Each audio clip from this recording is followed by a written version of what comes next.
Hello, guys. It's Archie Luxury, and you are on the Archie Luxury live stream program. How are you going, guys? We've got an interesting program today. In Australia today, it is the second. It is Wednesday, the second. It is 8:46 a.m. Wearing a bluesy, bluesy.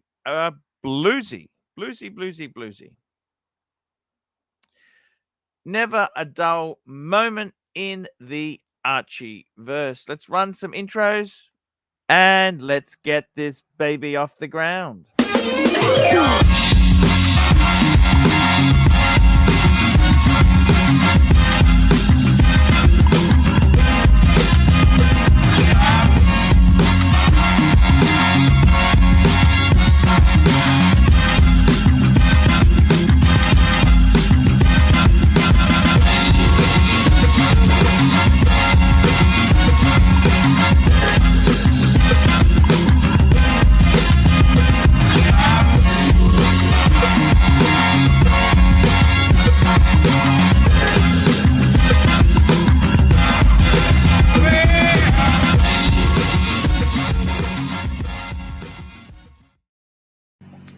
Hi guys, it's Archie Luxury.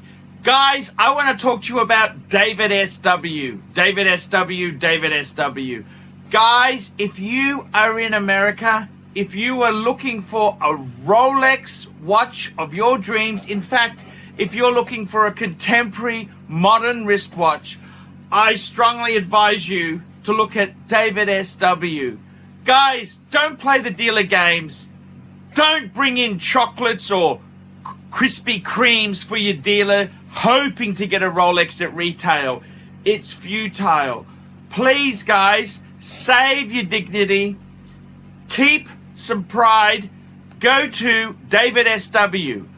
I would highly recommend DavidSW. If you're in America and you're looking for a watch, go to DavidSW. DavidSW.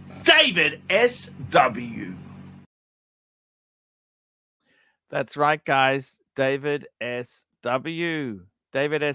That's the way to go. That is the way to go.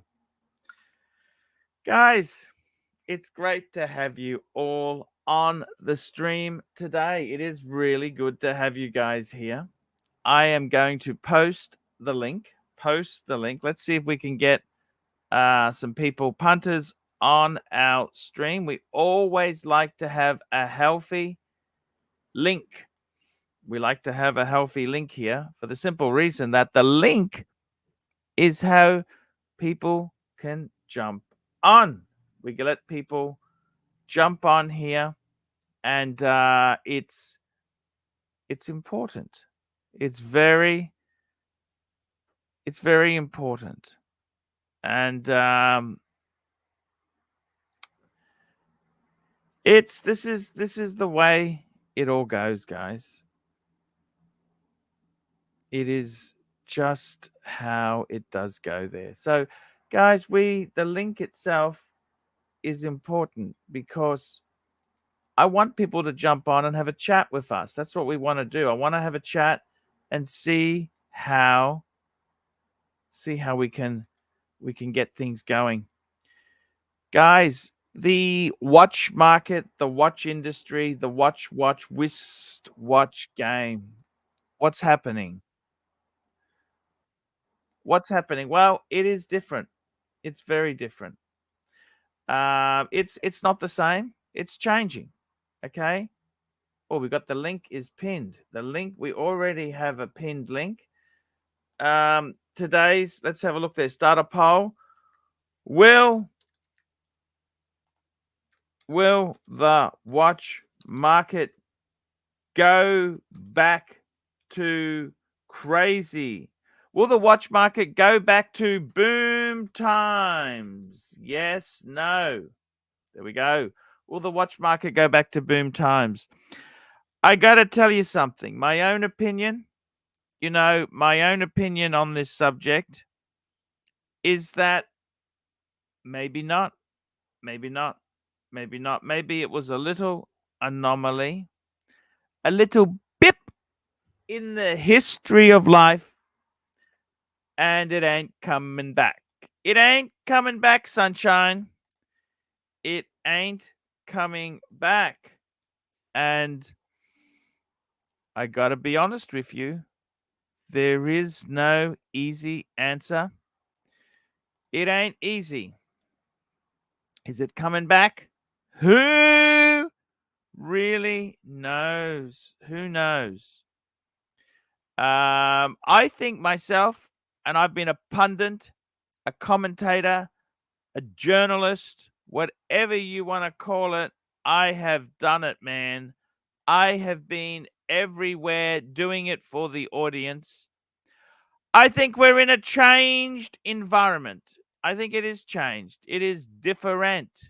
It's not the same. It can't be the same. It's changed. It can't always be, you can't always get what you want. And I got to be totally honest with you. Sometimes we get nothing that we want. Okay? Sometimes we get nothing like we want. And yeah, it's is what it is. We've got someone jumping on here. I got my good friend, the Goldberg. Mark, when will the watch market go back to normal? Tell me, what do you think? I think we're in a period of new normal and we have to adjust. I mean, what's abnormal about it right now? Tell me, what's wrong with the watch market? What's wrong with the watch market? A lot of people have lost their money. The Panda's supposed to hit 100,000. Wow, that's been thrown in my face more than once. So look, the people who got hurt aren't even the gray market. They long ago sold their inventory. They're buying cheap inventory. The people got hurt were flippers, carpetbaggers, those who stocked up heavy on a declining asset. I mean, did you get into this for, well, maybe you got into this for the money, but like, do you care what the watch is worth, or do you just love the watch? You love the watch, or do you love the game? Hey, we got our good friend Mark is joining us from the Watch Society, Mr. Goldberg. Mark. Hello, hello. Is it about the watches, Mark, or is it about the money? I mean, it's not called the Money Society. It's called the Watch Society. Completely fair. There you go. But watches cost money. Of course. Now they cost less. When rich now people lose money, it ain't pretty. When rich people lose money, you can buy more watches now. They cost. You're buying a luxury good. Mm-hmm. If you're buying it to invest, you're choosing a poor investment. That was always true. However, once in a while, in the right market swing, the right thing, yeah, you can make money. But fair point. I personally, I think the market is getting back to a more normal growth. Yeah. It was crazy. It was stupid. Exactly. This is not the way it ever really was before. I mean, it's still growing and it should still grow. In fact, I think the US market's still growing. It's the Asian market that's the only reason new watches are down at all. There you go. That's the the China economy is faltering a little bit as we speak. We have a super chat. Archie, we've got a super chat. Let's get the super chats hitting out hard. We got $10 from Patek Philippe.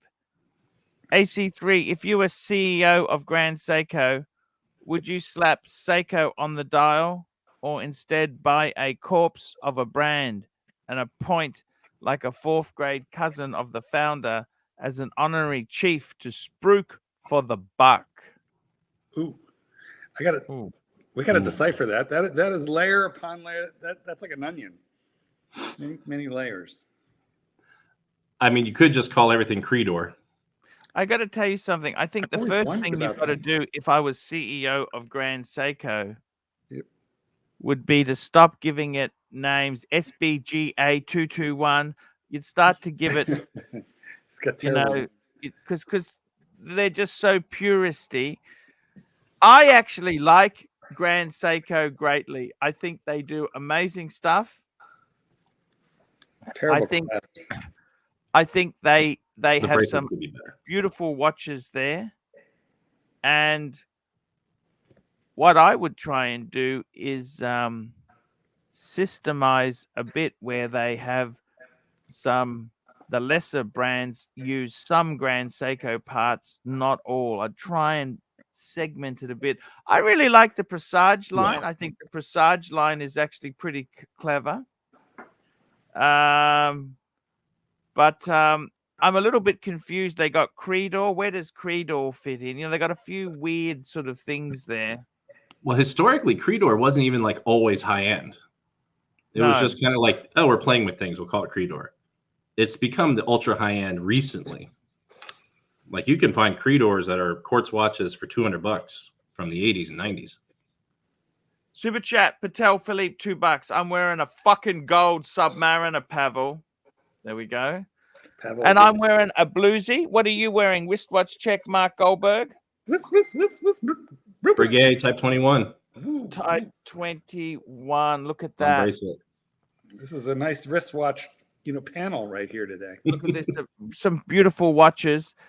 I wanted to talk about another topic for you in a minute there. I just want to catch up here. We got Patek Philippe, $5. Mark, what was the best watch that you bought at Crown and Caliper that basically nobody ever loved, but you thought everyone was nuts?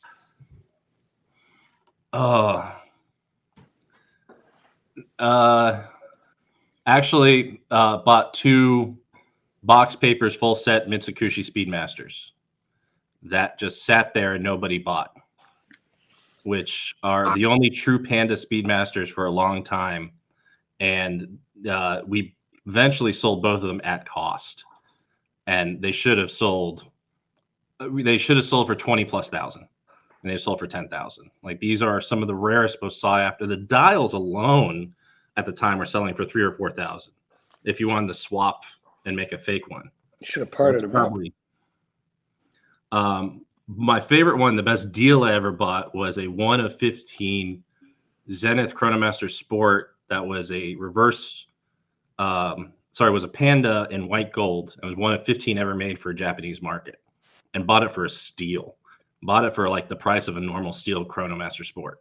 Did it look like it was shot with a 22 open heart kind of mechanism? Because we know something. No, it was absolutely, the thing was beautiful.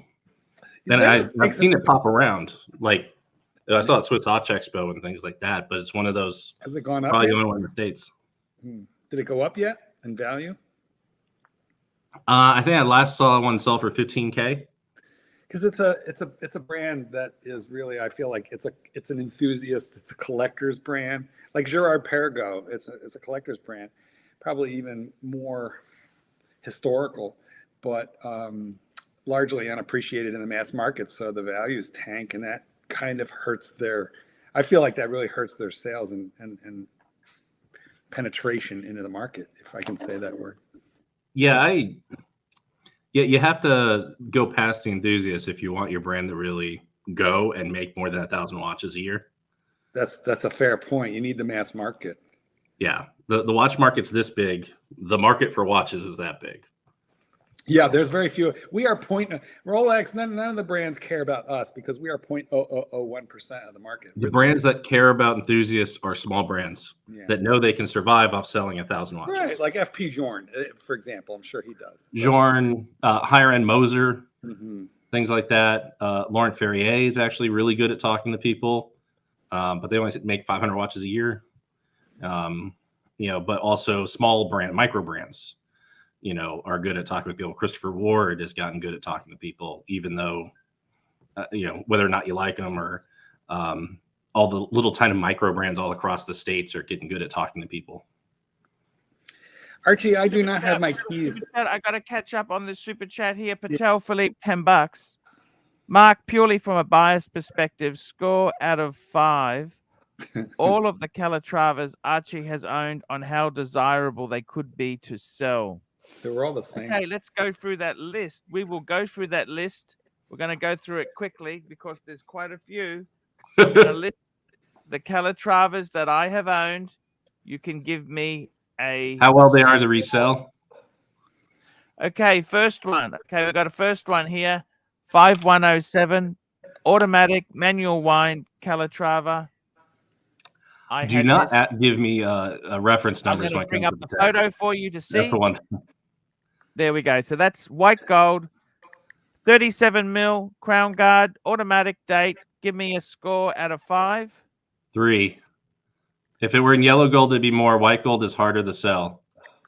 In general. Next piece is the sister watch to this, 5127, which was the newer model. Just had a slightly more curved bezel, a little bit more modern. Probably About same to say a 3 3. again. Both of those in yellow gold would have been a 4. Okay. Those are pretty solid though. Those actually do okay.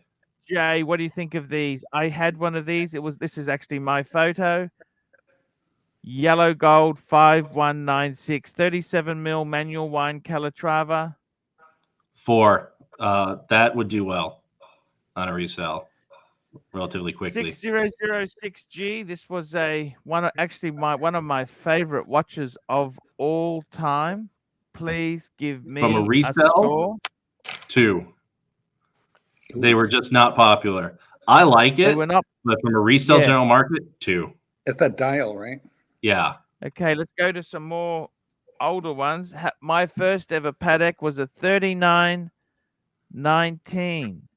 These are 33 mil manual wine. This was the first Patek I ever had. 1. Those are so hard to sell.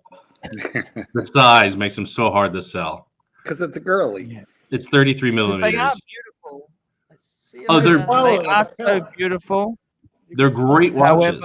However, but they're hard to you sell. think that was hard to sell? How about this here? What would you offer on one of those, Mark? Yeah, I have to my look. photo. My guess is, 7 or 8, but I could be overshooting that. Right. Is that quartz version? You betcha. Yeah, this is so we had the 3919 and I had the 3944, which was the quartz with date. It's 33 mils. How fucking hard? If you thought the other one was hard to sell, how hard is this one? -1. This is one where it has to feel like a steal to sell it. Like the person buying it has to feel like they're robbing you to buy it. Yeah, and it's not a comment on the watch. It's just it's 33 millimeters and it's quartz, so double damn. It might be worth its weight in gold plus 10%. You know what? You'd have to drive a stake through its heart and stuff its dial with garlic before you bury it on that one. We got a Patek Philippe, $2. Mark, love the Breguet on the bracelet, man. I'd search for a year to find one with a big enough bracelet for me. We got Patek Philippe, $10. AC3, same score from Mark on resale. Pull up your current box. Okay, the current box. Yeah, that's actually, you know what, Mark? Just don't be sugarcoating it. I'm a big man. You can be as brutal, as nasty, nasty. I don't know if that's the right word. Let's go through and let's get the professional's advice. I want to see. I'm just moving his face so I can see Mark's mouth as he gives these figures. So this is the box. Someone comes into just pretend it's not me. They come in and say, I need to sell these watches. So the first one is a rose gold Breguet Type 21. You're wearing one. So that's a good start. I personally love the watch. The market for it isn't great, which is probably why the gold is only a few thousand more than the steel. I mean, on a scale of 1 to 5, how hard is that to sell? 2. I mean, as far as like how much I want it, a 2. It's hard to sell. So 5 is being. 5 would be. 5 is I want it. I want it as a seller. That is that. I mean, that honestly, the Polar Explorer, that's a 5. I can flip that, no problem. You want that. The Speedy is a 4. So is the Bluesy. Yep. The JLC in gold. Yes. That's a 1. That's hard to move. Oh. Yeah. Unless it's cheap, people don't want it, do they? Yeah. No. I mean, on a buyer's side, that means that's a steal. If that's your watch speaks to you, you're getting a great deal. Open Heart Zenith is probably a 2. It is the least wanted Zenith outside of the big Pilot watches that were freaking hideous. You know what? Thank you for that. You have just confirmed everything I've been saying since he owned the first one 3 years ago. You know, it's it's not many people's style. I do like the fact it's not teeny. Big world time. That's the 39.5 mil world time. So they went smaller. The next model was That's my favorite world time, and I would put that as a 4. Simply because the world times aren't always the easiest Pateks, but it is definitely the easier world time to sell. I'd love that one. I'd want that as a buyer. So, but this was interesting. You're saying that the Polar Explorer is slightly easier to flip than the Bluesy. Yeah. Less money. Less money means easier to flip. Got it. More buyers. More people want it. There are more. I was offered for that. I actually let me confess. Can I make a few confessions with you, Marky? I will tell you some prices here. You tell me what you think. Actually, let's have a look there. Yankee Doodle, $2. What's the market like for a Breguet Type 20? The current one or the old one? The old one was never. You could buy that one for $4,000 during just past the peak. Those were a steal. The Type 20. How about now? I think the current one is too expensive. It's too fucking expensive because people remember the old one. Oh, the current one also, like, let's throw a 430 date window in it and then put Swiss made underneath it to highlight the 430 date window, which has to be the worst design choice of all time to highlight that. It's very crammed there. It's very strange. I to Industry Insider, I saw mock-ups of that Type 20 before it was put out of different versions that were not what they put out, and every single one was better. Every single one would have been a great watch, and they put out the worst choice. The Dart hit the wrong one. The Dart hit the wrong design. Also, I think their CEO has changed since that choice. Yeah. To give you an idea of how bad. In other words, they got someone who didn't need a seeing eye. Let me before we move on. So the market for Type 20s, the old one, if it's cheap, it'll sell. Oh yeah. If anything's cheap enough and feels like a deal, it will sell. If it's expensive, it's different. Now I'm going to really give Patel some extra value here. I'm going to tell you what I paid for some of these things. And you could tell me whether I've lucked out or I've done okay. Okay? How does that sound? Because, I mean, look, be brutally honest. There's no need to hide the facts. I'm trying to remember all my pricing right now, of course. Okay, no, that's okay. So I'm going to give you these to make it easier. I'm going to do it in US dollars for you so that you don't need to convert. This is for Mrs. Wilkinson. Okay, so the Breguet, the gold Breguet. Yes. I pay it. So basically it's a complete watch. No box, no papers, nothing. Just a box and the watch. So it's sort of semi-naked. Yeah. It's wearing panties, okay? I paid US dollars, $9,000. That's solid. It's not a steal, but it's you're paying under market by a little bit. That's finding a good price for it. The World Time white gold, that was just came. It's no papers, box. It's got an original box. It's got a service pouch. It had been serviced via Hourglass through Patek, and it also had a new strap on it. So recent service from Patek. I paid $24 US. I'd be happy with that. That's pretty solid, especially because of recent service. Because that's honestly another $1,500, $2,000 or something like that on those. That's worth it to me at a recent service. I'd be happy with that price. Plus I think Bluesy, plus the strap, full set, box papers. I've been wearing it. It's got a few little nicks and scratches on it, but nothing terminal. Nice long bracelet because I'm fat. I paid for that there, US dollars. I bought it when the market was higher, but I paid 14. It's a little high because you bought when the market is higher, but That's not too bad. That's not losing your shirt on that. The gold JLC. Now we need some. I bought this. Here we go. I bought this. I'm just going to tell you the figure, and you tell me what you think. Okay, full set, box papers, Panties. recent JLC service. Okay, I paid 11.3 US. Ooh, he didn't look happy. He didn't know what to say. I Mark, don't even know what the market is on that one. Yeah. And I know gold JLC for 11 should sound great, but then I look at the Breguet across the box in gold, and it comes really hard to like that.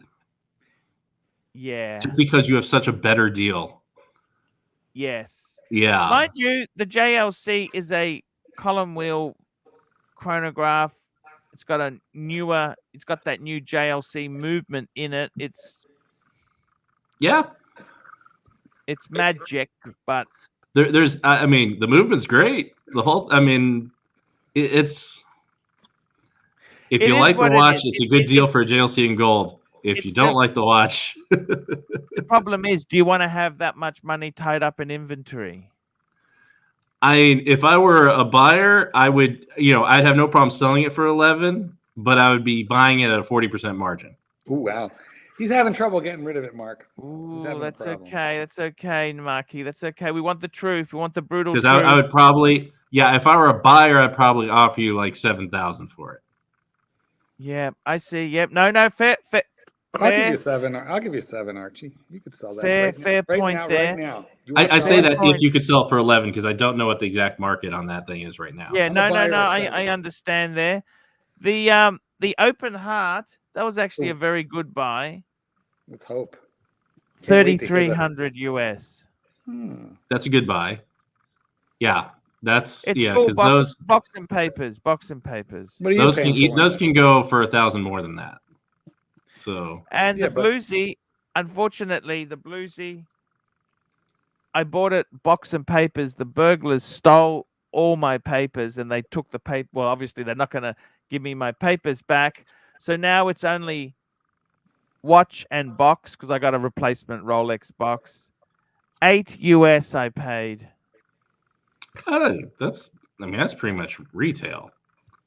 Yeah. Yeah. Super chats. Could you get out for what would you get out for that? Yeah. I'll tell you what an Aussie. I don't know what exactly they go for right now, but it's one of those that usually those were easy enough to flip, where you can do a 20% margin on that.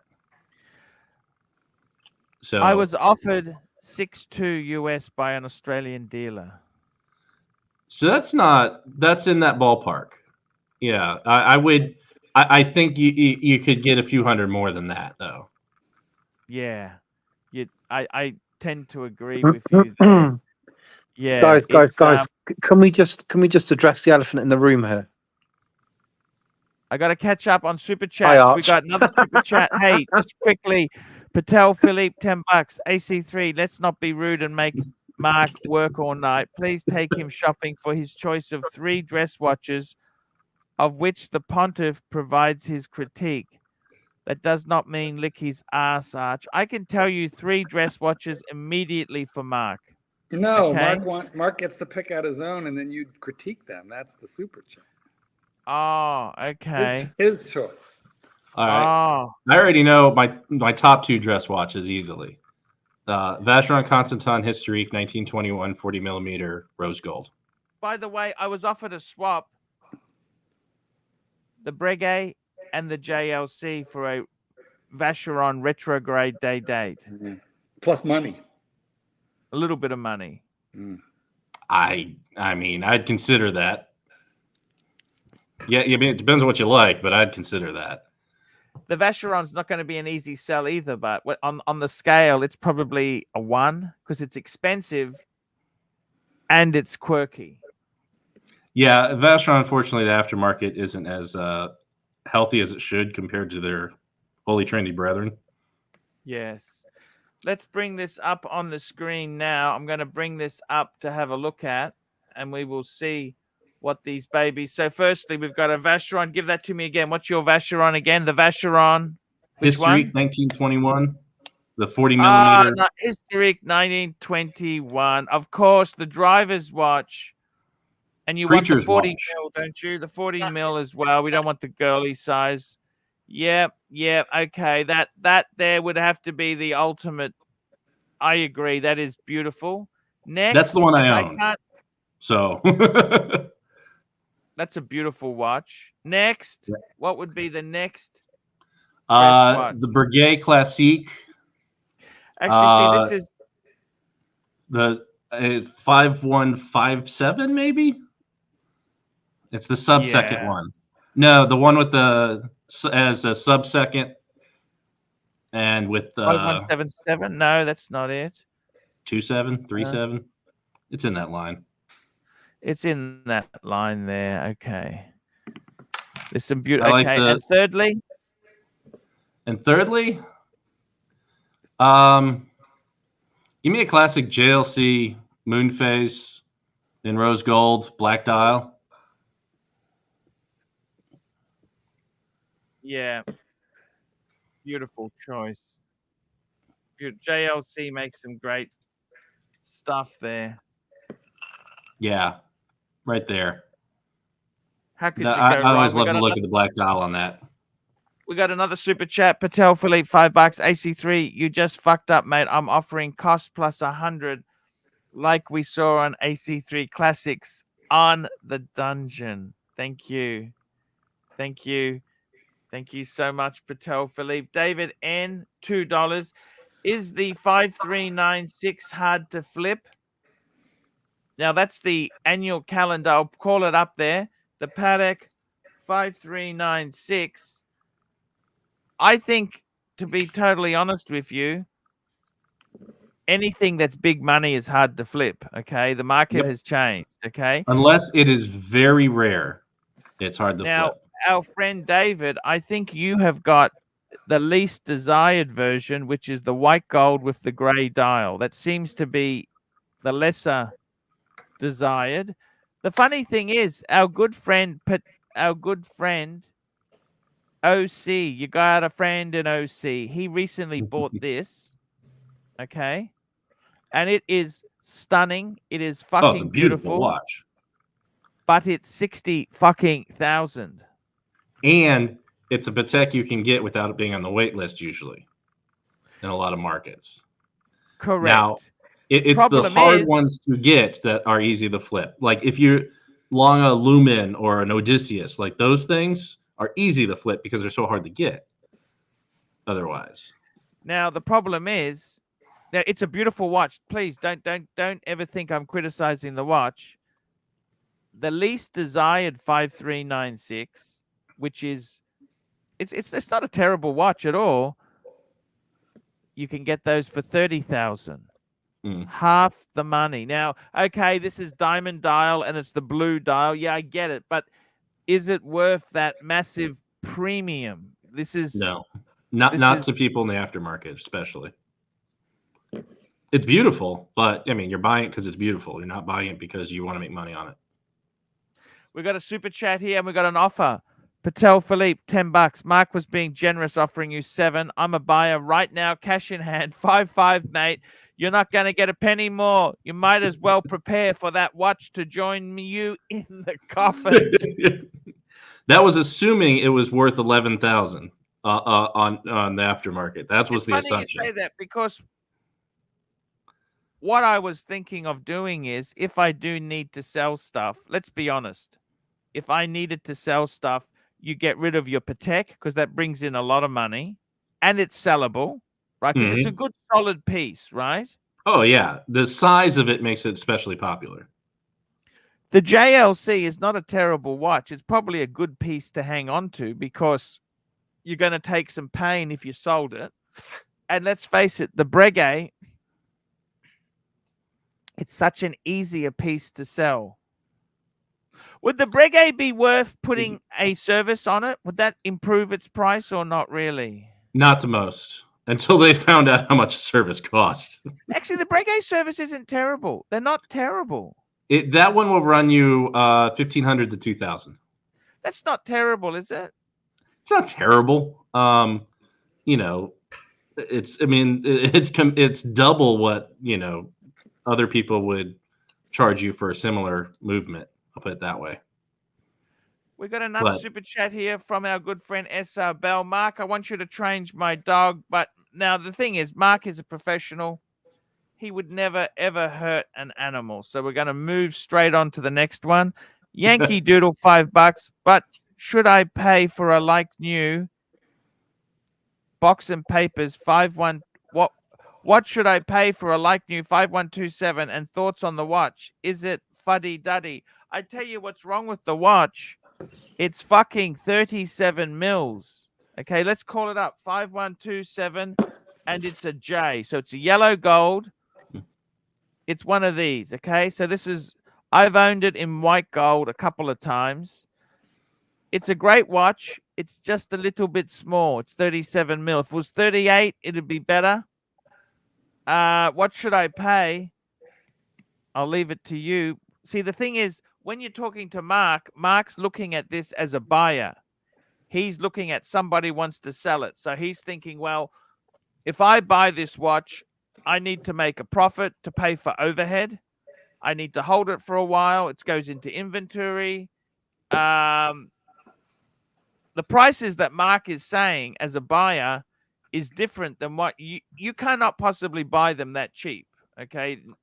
Yeah. And if they are that cheap, there's something really wrong with it. Okay. And also the prices that I'm trying to sell them at are what you'd find from Watchbox and Watchfinder and European Watch Company. And, you know, those cost a little more because they come with the fact that they're insured. You know, when they ship to you, they're going to be, you know, come with a warranty.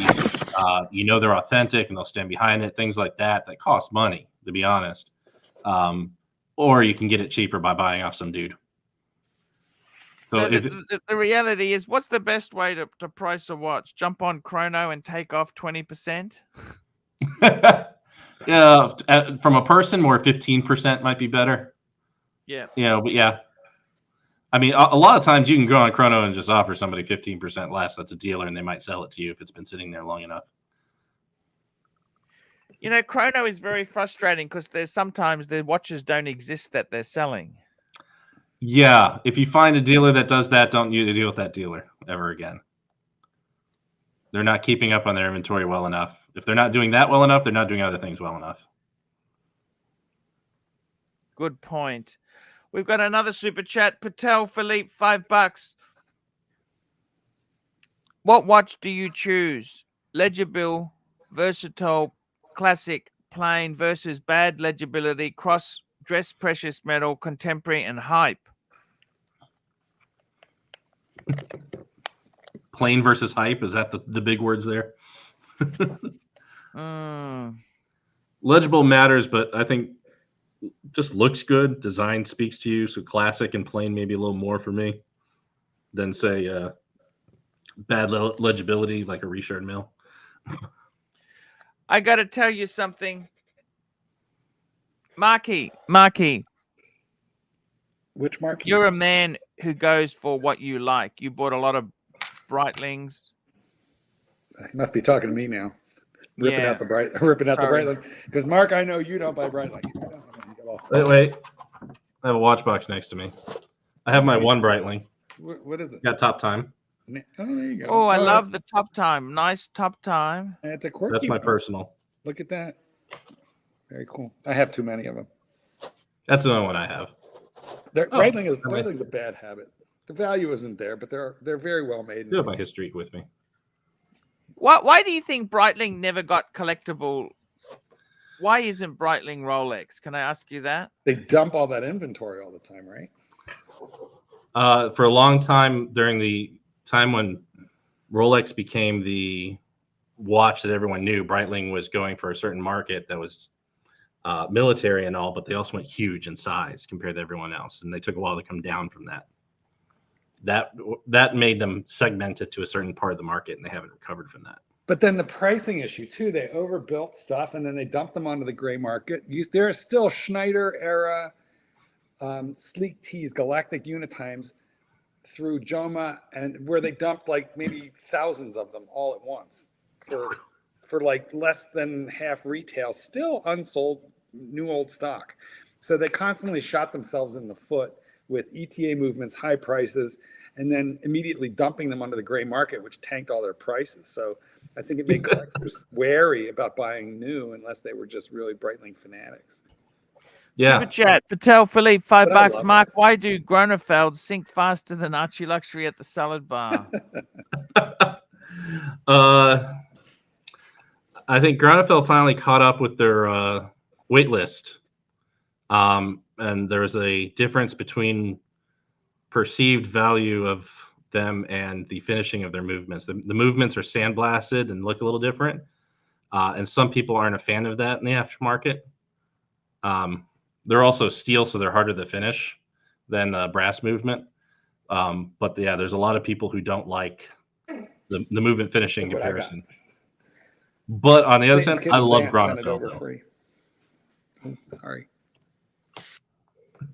I was muted, so I couldn't hear you. Sorry if I interrupted.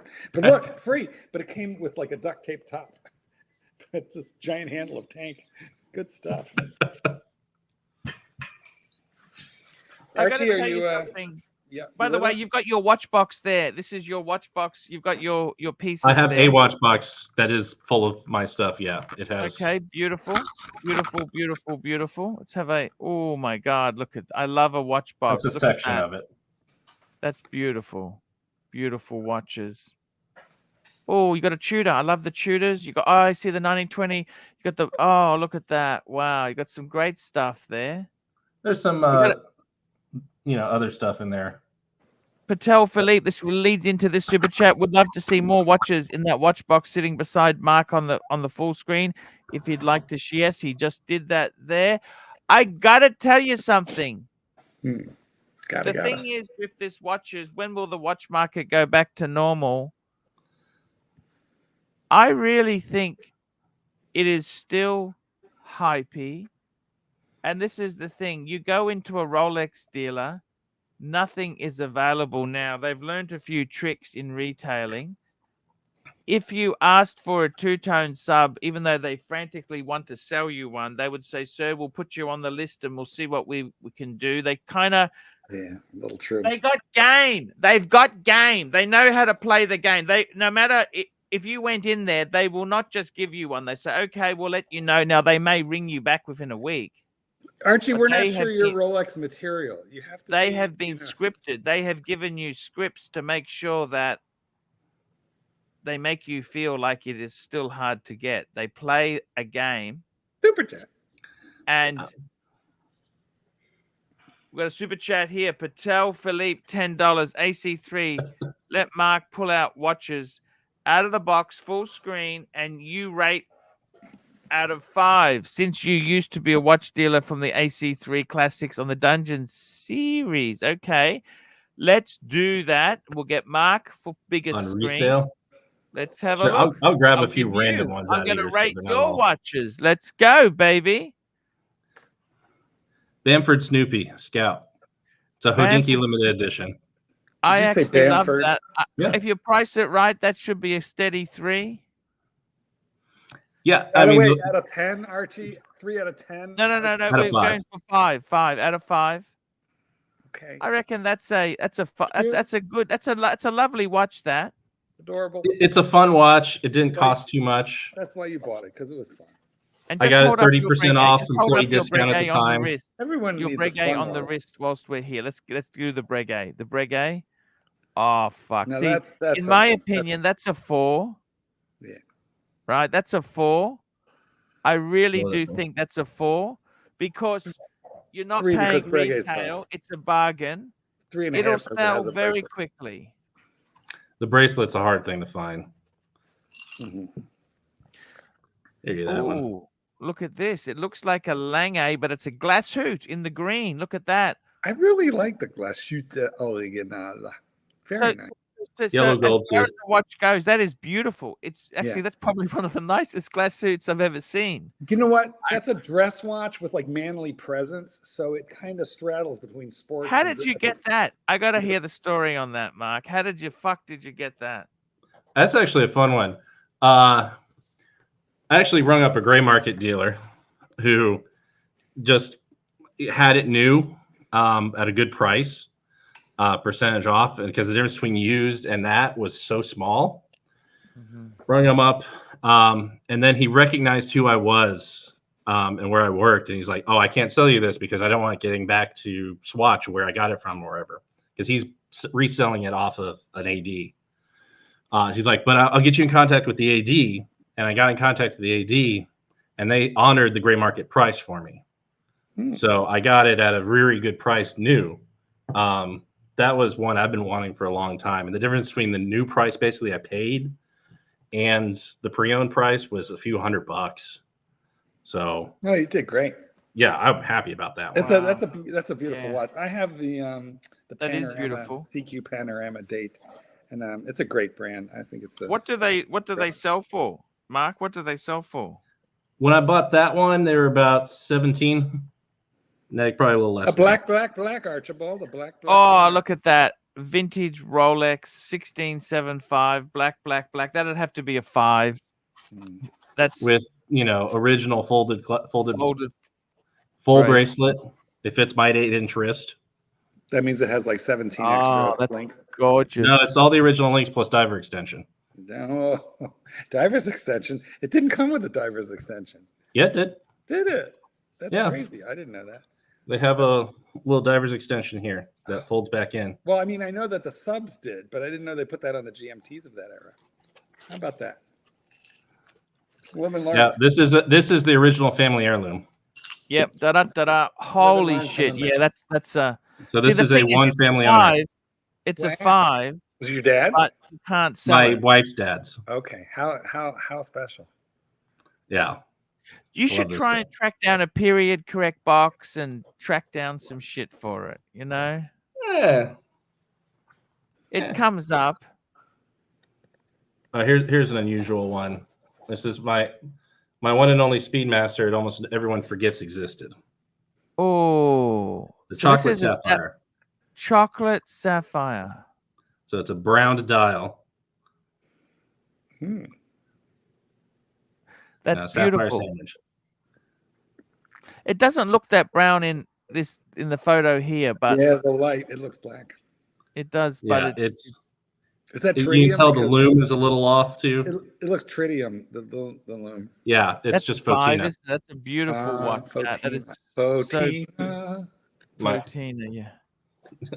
My camera doesn't want to focus now. No, that's okay. Next watch.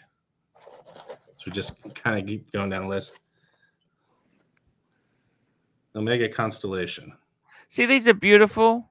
That's a beautiful watch. This is a family heirloom watch too, and I have the original gold bracelet too. It's gold. It's gold capped. Nope, solid gold. Solid gold. Because they did so many capped ones, didn't they?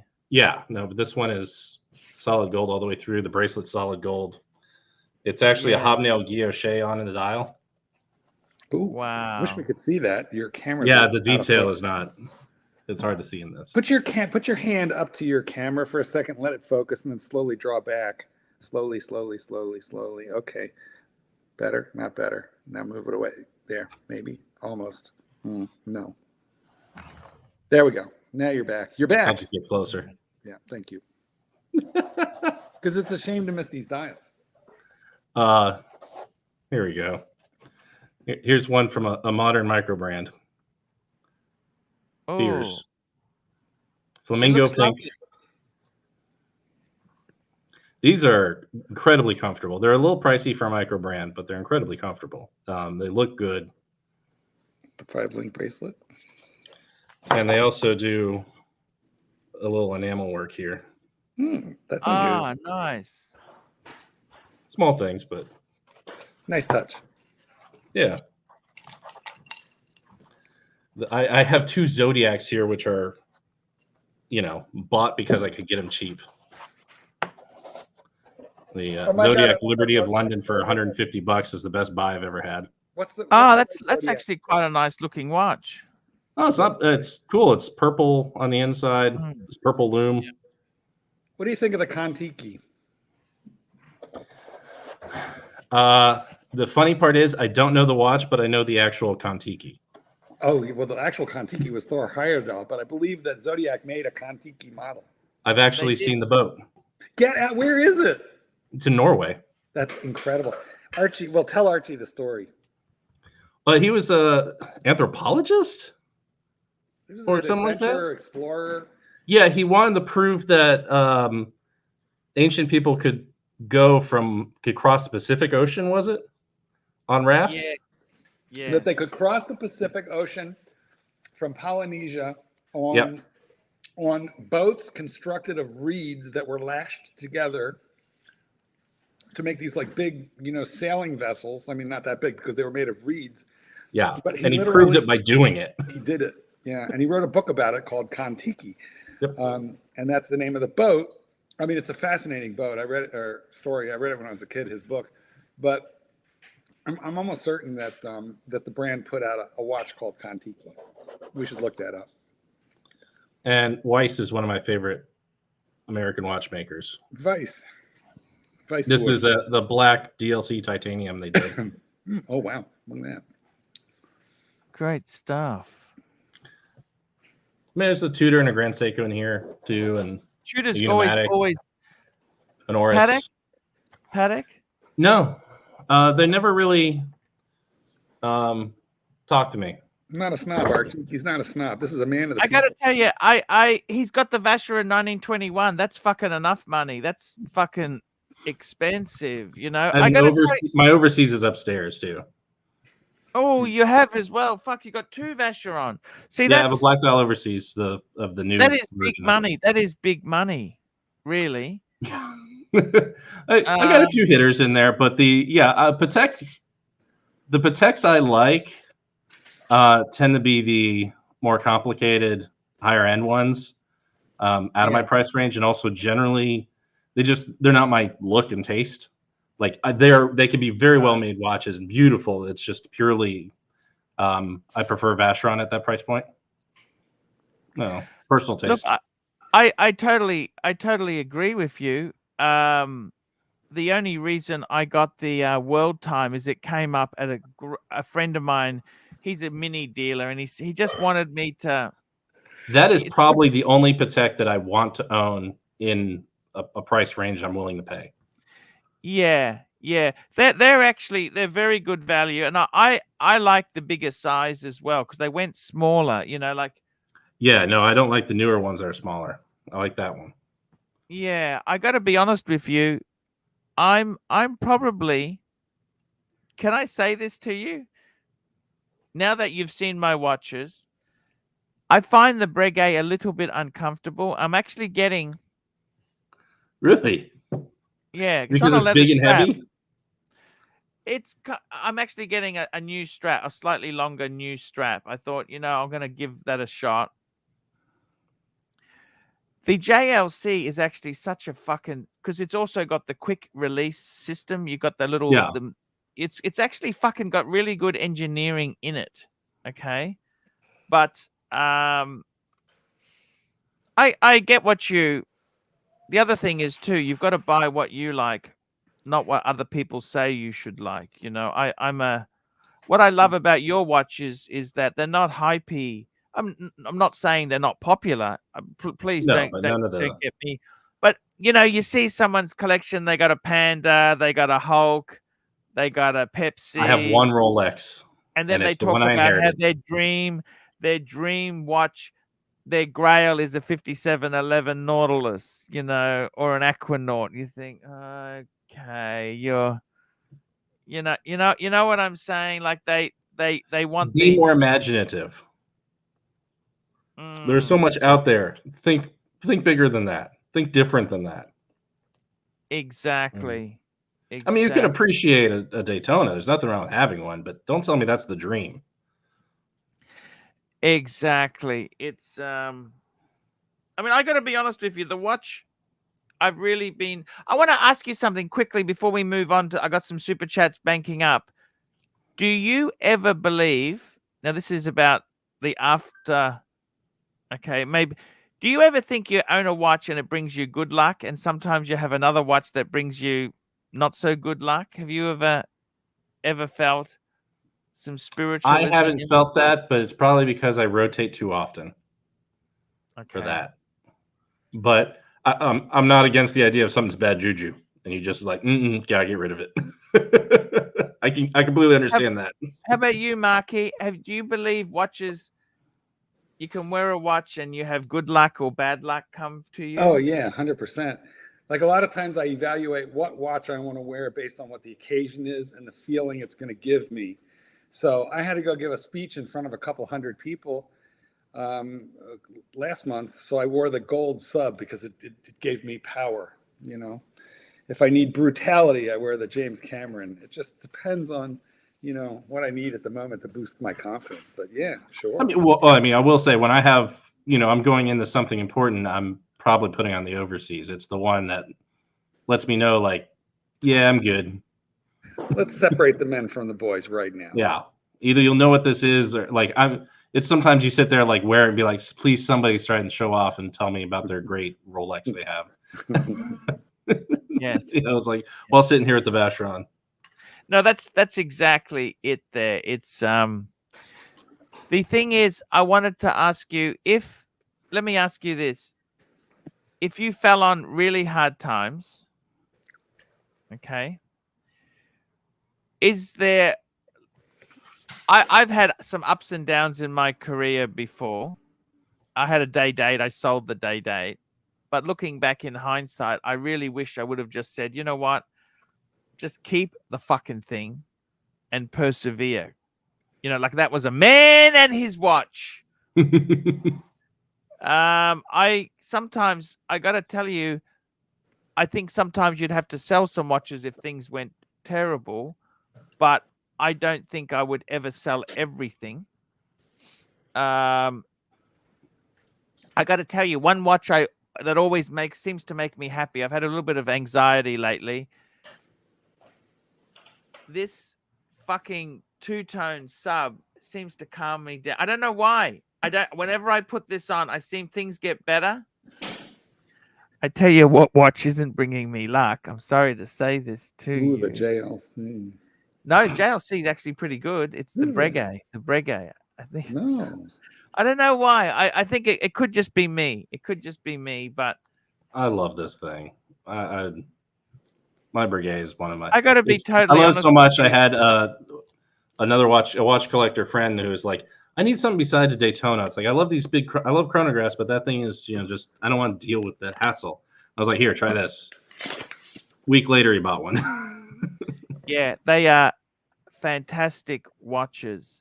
The Breguets, I mean, I think, in my opinion, the fact that you got the Breguet tattoo, that if I could handle pain, I think that is so cool. And it doesn't say Breguet, it just is Breguet. Just you know what I mean? You know, I had the little pin. I had the pin, the Breguet pin. I used to have the Breguet, you know, on your shirt. You wear that. That the Breguet hands are so cool there. What do they say at the Breguet boutique when you show them that? You know, I haven't had a chance to go to a boutique since I got it because I've only had it 6 months or so. So I haven't been to a Breguet boutique because we don't have one in Atlanta. Tell them it didn't hurt. It does not hurt when you get a tattoo on the fleshy bits, only on the bone. It feels like getting stuck by a needle. I mean, oh God, not even. Well, it is what it is. Well, I mean, yeah, but it's like going, you know, a millimeter in. Yeah, I mean, it doesn't feel as deep. It feels like the initial prick over. I mean, honestly, for me, it's my first tattoo, and it was one of those like, yeah, that kind of hurt for the first few minutes, and then after that, ain't nothing. After that, it was fine. And by the time they got through with the fine line needle, it felt good. How much did it cost? How much did it cost to do that? 150 or so. Okay. It's relatively simple. It's not. I mean, it's relatively simple. And it was actually done by the girlfriend of one of my fellow Hodinkee employees. You should talk to Paul Thorpe. He can hook you up with face tattoos that actually are free, and they just use a big pen. That's how So- they do it. Took me a minute to realize who you're talking about. Yes, no, that's so cool. We got another super chat. Patek Philippe, $5. AC3 would bankrupt himself of the Bregster is a 4. I'm a discount buyer of Archie since it's a 1. Thank you, Patek Philippe. We have no biggie sell, $5. Question for the panel. Best dual time, not GMT, out there under $30,000. Hmm. What's that second generation of the Vacheron over? Oh gosh, what's it called? The second gen overseas? Yeah, thank you. How Yeah, much that can be done for 20 something. Yeah, so that would be my pick. That's a hard one to beat. Yeah, dual time. You have to make me think about dual time because I never like that versus GMT. I never really think about. But like a Sky Dweller might qualify too. Sky Dwell. I can't get behind that. Yeah, no, you're not a Rolex guy. You don't love Well, it. it's I can't even in my, that's Let's the have a worst look of the here. We'll Rolexes bring in some my- dual time. Let's bring some up. Stimulate. There's the Lange. That's not going to be 30K. No. Under 30K.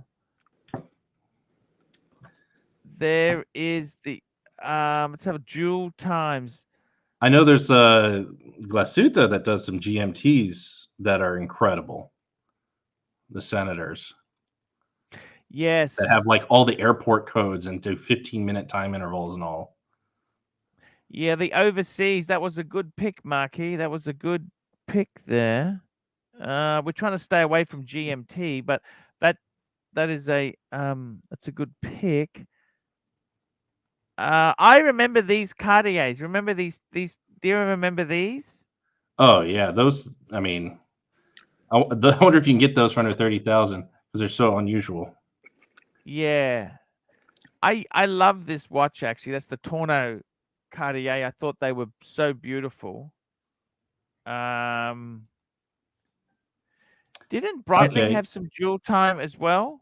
How about there's a Jacques Droz dual time to go very different that you can Very pick up for different. like 6K. Is that brand sellable? But Jacques Droz, would you No, that's ever why it's get out 6K. of it? Yeah. But that's a hell of a watch for that price. Yeah. That thing has Breitling has a world time, a nice one, I think. It's kind of brawny, but still that you can buy for under 5. Yeah. Unitime Sleek T World Time, but it's just because We got a super chat. Patek Philippe, $10. Mark, someone wants to attend the Watch Society meetups with you or Jay Anthony. What Rolex will make them be like everyone else, and what Rolex will make them stand out? Not necessarily expensive. If you want a Rolex that looks like everyone else, is just a steel sports watch. I mean, if you got a Submariner, that's probably in most people's collection that want it. How about You want to stand out and be really interesting. I mean, you can go vintage like a bubble back, but if you want to find the rare boy and have some fun with it, the Thunderbird, but with the Japanese limited edition with the green secondhand and green green gate. A Domino's Pizza edition's not going to do it. You know what? I would actually love that, especially if you have one on the dial versus the bracelet. Exactly. Yeah, I think the Domino's Pizza. I've owned one. I have owned one, and I will say nothing bad about that watch. I love the kitsch of it. They were very unpopular, but then all of a sudden, boom! Hard to get now, I think. Yeah, I think it's still easier to get the bracelet one versus the older on dial one. Jacob, yeah, no, the on dial. Are you a fan of Jacob & Co? Is that shit sellable, Mark? I mean, for 30% of what the retail is, sure. Everything's sellable. It's cheap enough, but let me ask you this. Let me run some brands by you. Jacob & Co, Ebel, Baume & Mercier, Gerard Perregay, Ulysses Nardin. If a collector came in to sell that off, how would you feel? Fuck. Those are all hard to sell. Baume & Mercier might be one of the easier ones in that because it starts low. and Yeah. and they're not bad for the price. They're actually pretty good for the price. I kind of like a Ulysse Nardin. Ulysse Nardin has a. I love the Freak. It's too expensive, and the rest of their watches actually do not speak to me at all. Well, because you're not a Russian oligarch. That's kind of like Exactly. you have to be a Russian mobster. I like Breguet. They like Breguet too. The Russians love Speaking of Breguet. Russian mobsters, we've got Eddie just jumping on there if he behaves. Right? Hello, Eddie. Eddie. Hey Archie, what's happening, man? Man. Look what I got, man. Somebody gave me a fucking T-Mobile router, a mobile router, man. So it's got like 20 gigs a month for free Okay. of data. That's cool, right? Yes, sir. 5G. I got to tell you something. The thing is, Mark, as a buyer, hype is what they want sells, isn't it? Hype is what brings in the bucks. Oh yeah. As a buyer, like that's what you're doing on the business side, but on the personal side, you're wanting to hunt something that's fun once in a while to make it worthwhile. Because otherwise, you Yes. get bored. Anyone can buy, Rolexes all day long. Lange used to be cheap. What's happened to Lange? Lange has gone up a lot. People discovered how damn good they are. Not cheap now. Yes. Super Yes. chat. Super chat. People discovered how good they are. We got a super chat here. Patek Philippe, $5. Take Mark shopping for his favorite Cartier tank. Can go into asymmetric chinos, Francais, or any line he likes. Let's have a look. Chinoise. Give me the skeleton. Honestly, tank skeleton. For women, I'm a sucker for the Tank Française, the small one, just the basic little box, little square. But I like the Santos, the big, larger Santos, and I also like the Roadster. And Cartier is fast becoming one of my favorite brands, actually. If with we're not going Cartier for the is it's skeleton, fucking- I'll take the must in black. Actually, I love that. You like the must in black? I do. And I'll just throw a third one in there, the American. That looks really good Problem on a with larger Cartier- wrist. Cartier gets very expensive fast, very, very quickly gets very expensive. Here we go. Let's have a look here. Some Cartiers. Okay, there we go. We've picked the American's beautiful. Gorgeous. The thing is, I had a Louis Cartier years ago, and I was shocked when I discovered a watchmaker was doing something on it. It's got a plastic spacer in it. Plastic water pump. It's kind of nasty. But look at this. This is Australian dollars, but fuck, the prices on Cartier is not cheap. Cartier is fucking. It's not a cheap brand. We got another super chat. Patek Philippe, $5. AC3 as a watch dealer. How easy is resale on an erotic piece? Is it like a meteorite Pepsi? And depends on what's going on the dial. Tell us I've never actually had an erotic piece. Have you ever seen, those erotic watches? You ever seen? I have never had one in hand. I've seen them. The ones that like make rocking motions. Ulysses Nardin makes them. Yeah. Mark, power. Love you, bro. Archie, I have an unboxing. You have an unboxing full screen for Mike the Snake. Let's get him up there. I believe. Is it a hair clip? No. I believe my father gave these to me, and I forgot all about them. I was going through my stuff. This one is a very nice little pocket watch. Yeah. And for the life of me, my eyesight's not good enough to read the brand name. It starts with a W, but I don't think get your camera Waltham? out. Take a picture. Waltham? I don't Is it a think it's Waltham. I don't think it might be. Take a picture, Mikey, and then blow it up. All right, I'll do that right now. Hold on. I have to do that all the time with these eyes. Westlocks.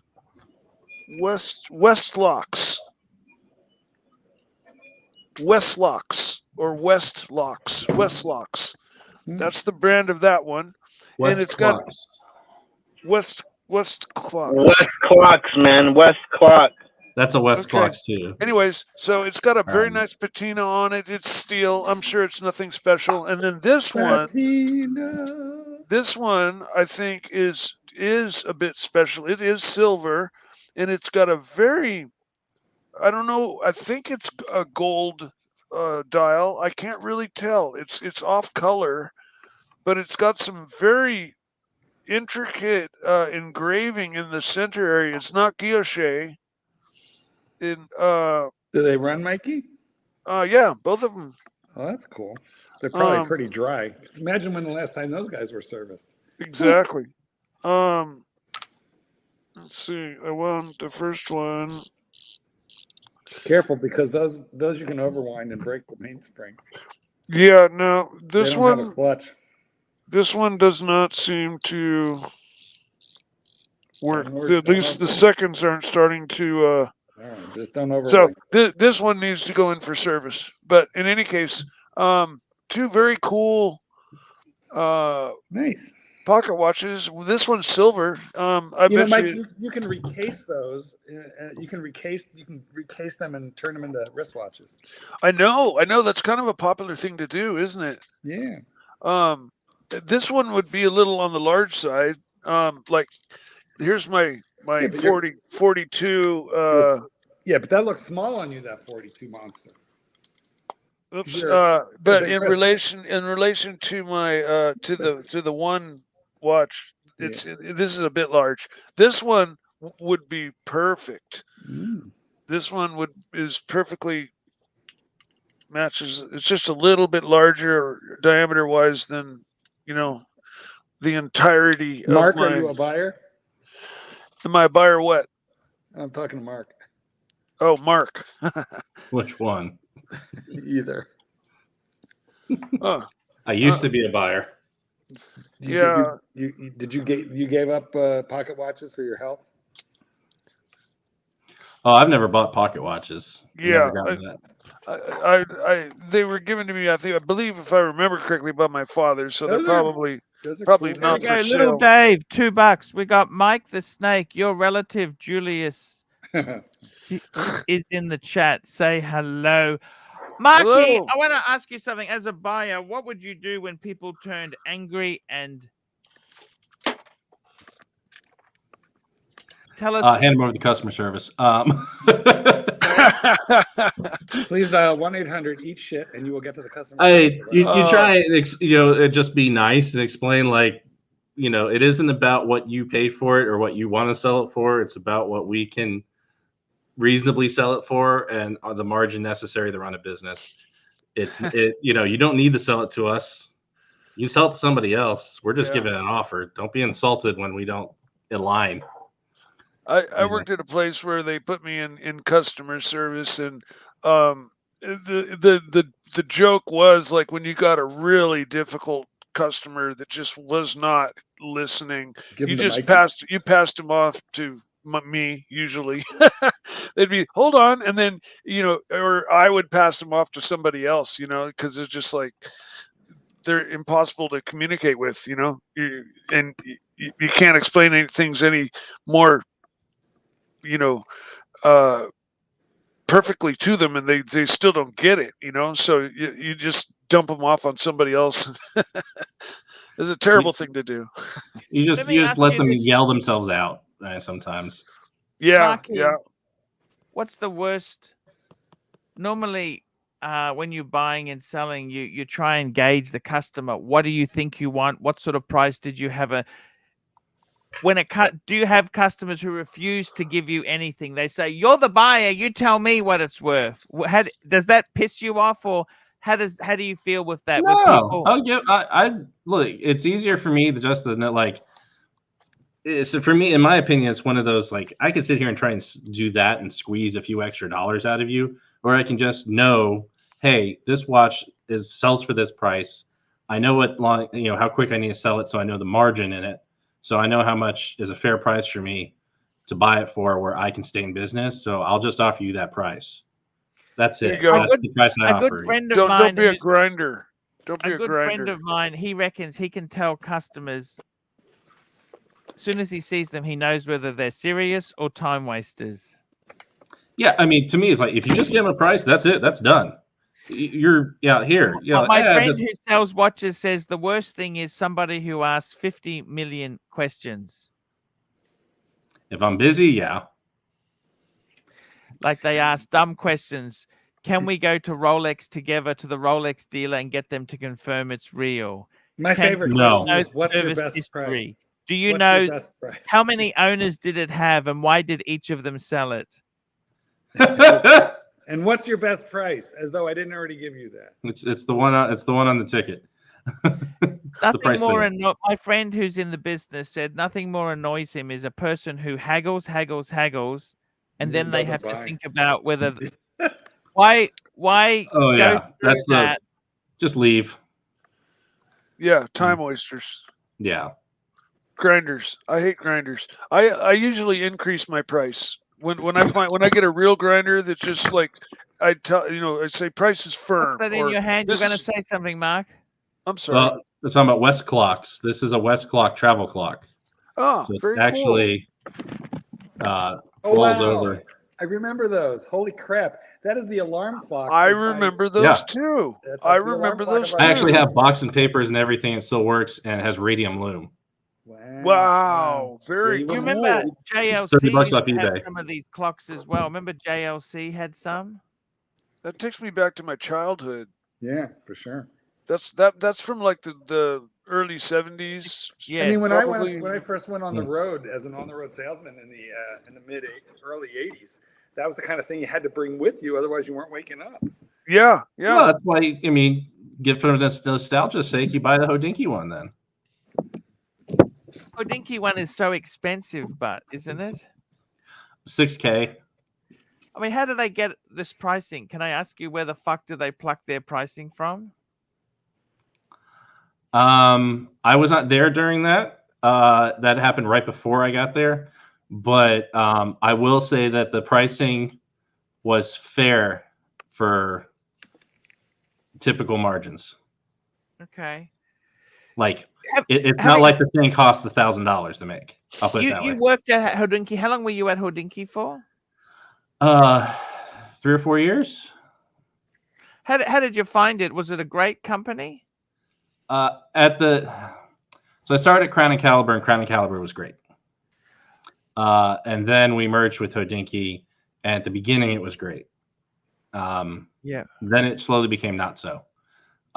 It's more of it was originally run by watch nerds, and then it slowly became not run by watch nerds. Yeah. So I've worked for companies like that where the true heart of the company basically got sold out and it went corporate, and then everything changed, and the soul of the company like withered away. And because when I got there, I got to meet all the old writers were still there, and things like that. So I got to meet all of them. I have a huge question about that. Can you answer? Can you give me a behind the scenes? I have one really important question about that. Maybe Ariel Adams. Do you know Ariel Adams? I not personally. Okay. Well, Ariel Adams, he doesn't work at Hodinkee. He's got his own. Ariel Adams. Yeah, he's a blog to watch, right? A blog to watch. Yeah. Ariel Adam is a car. I've spoken to Ariel Adams. But I want to know if I believe he trims his wrists for the wrist shots. I'm pretty sure that he's clipping. I just want to know that one little inside fact. He's he works somewhere else. I never worked with him. I know. I got it wrong. My apologies. I just pulled a mic. Mike, sorry. With Hodinkee itself there. Oh, Bulgari? Waltham. Is it a Chagall? No, it's a Nana. That's not a Chagall. It's they're Nana. My Nana. Yeah, this is a Waltham snake. Just one of these weird things I have in the background. Now, I want to know if you fit that because it looks like isn't that meant to be worn Cleopatra style up on the bicep? No. God, that wouldn't fit. not for him at least. Not for him at least. I know, right? Yeah, not for me. If you happen to be svelte and skinny, it might fit farther up. I have it backwards. This thing's actually really flexible. I see. Wow, that's very cool. This is probably like one of the. It's actually a mechanical watch too. It's a manual line. Did you met Jack Forrester, haven't you? That matches my tattoo. What's he like? He's a cool guy, isn't he? If you pull the I don't have a whole lot of. Jack Forster's. He wrote to New York. We never met personally. We've chit chatted here and there. Archie, can you? Sorry, I didn't mean to interrupt. I'm sorry. Yes, you did. Yeah. No, I mean, it's.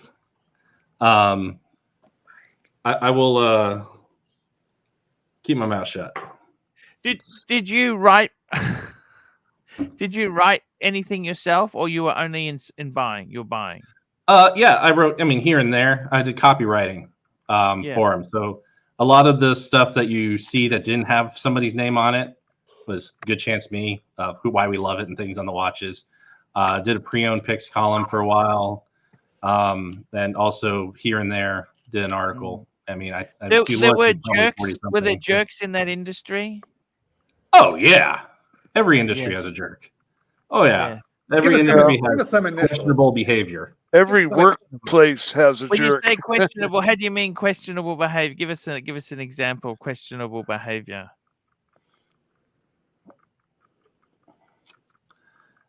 The watch industry is the most heavily misogynistic industry I have ever seen. Ooh, women haters. Misogynistic. And it's unfortunate. And I am saying that as an industry, not as a target towards any. In other words, female employees are undervalued, mistreated, underpaid. Is that what we're saying here? That would be standard misogyny. Wow. Oh, it goes worse than that. So we're talking about exploitation, HR violations. That's ugly. Yeah, that's not nice. Hashtag me too. Arch, can you drop the super chat that's covering me? Oh, sorry. Yes. And Mark, I just wanted to show you. Your watch matches my tattoo. Is that a coral snake? Yeah, it is. Red touches yellow, kill a fellow. Red touches black, friend of Jack. I got my Eagle Scout. I know. There's a lot of egos in the watch industry. There's tell me this. There are also a lot of great people in the watch industry. So I will say that too. Hodinkee. Thank you. He was very, very first in journalism in the watch thing. And one of the first. I think actually a Blog the Watch and Revolution predate. Barely. Okay. The thing is, in some ways there, he took the money and ran. You can't blame him. I can't blame him, but that's what basically happened, isn't it? I will say, I mean, talking about Ben, he certainly at some point got something for it and took a step back from daily duties. Yeah. But he was never fully away. No. It's not like he just wasn't there, but he certainly wasn't there. I never understood. Hodinkee had a store. They had a store. They were going to do all these things. They leased a store, but they never actually did anything with. What the fuck was that? Oh, that's a conversation above my pay grade, but certainly something everyone talked about. But how could you honestly? Wouldn't you just put something there? You could easily put some product in. You could easily. It can't lose any more money than it's losing by doing nothing. You're paying rent for a thing that's vacant. You could put something there. Even if it didn't break its way, it would reduce the loss of that. Don't you see it that way? No? I think it was mentioned in a Wall Street Journal article about Hodinkee, where it was something like $21,000 a month they were paying for that. Yeah. Yeah. Why wouldn't you do something with it? I don't understand. Don't look at me. I'm in Atlanta. What do I know? Yeah. And yourself, you're sort of self-employed now, aren't you? Yeah. Do you prefer that? Yes and no.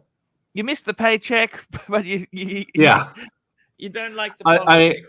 In all honesty, I'm fortunate enough, unlike many of my colleagues, to where I can relax a little bit.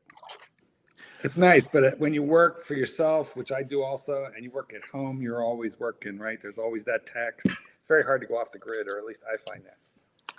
Yeah, I mean, it's but it's one of those that like after you've worked in the watch industry, I can say no to people. Like You know what? what It's else nice when can you you get to that do? What point. else can you do outside the watch industry? What else can you do? So you've been a buyer. I suppose you could go to. Before I was in watches, I was in operations management for different companies. You know, so Yeah. I am a logistics is my, you know, anything to deal with running an operation in the background, make sure it's efficient is my favorite kind of thing. Patek Philippe, $5. Mark, what would you consider a common Patek you would see on a regular basis at Watch Society versus an uncommon one? That's an interesting question. I don't. This will be funny. I think I see more things like dual time Pateks and things like Nautiluses than I do of other things, if not a basic Calatrava. Like my like, world not the- time, is that a common thing or more? No, world time is That's- not common It's not to see. In common. I fact, thought I'm it not would even sure be. if I know anyone that has it in the group. Yeah. There are some collectors who I don't know. I also say that not many Patek collectors in our group. There's a lot of AP collectors, a lot of Longo collectors, and a few Yeah. VC, but not a whole lot of Patek. There's a few guys that have a Patek kind of thing, but not, not a lot. When I do see Pateks, I see usually Nautiluses, but I usually see the non-5711s. You know, older or some of the complication on it. Yeah. Those are the most common things I see. I think people like the Nautilus, but the 5711 is overpriced for what it is, so they'll go somewhere else. Do you see much perpetual calendars? No, that's not. I mean, even if people have it, it's not usually one they bring out too often. And perpetual, Yeah. I mean, perpetual calendars are cool, but they're also a pain in the ass to actually own. Like, Yes. are you actually setting it?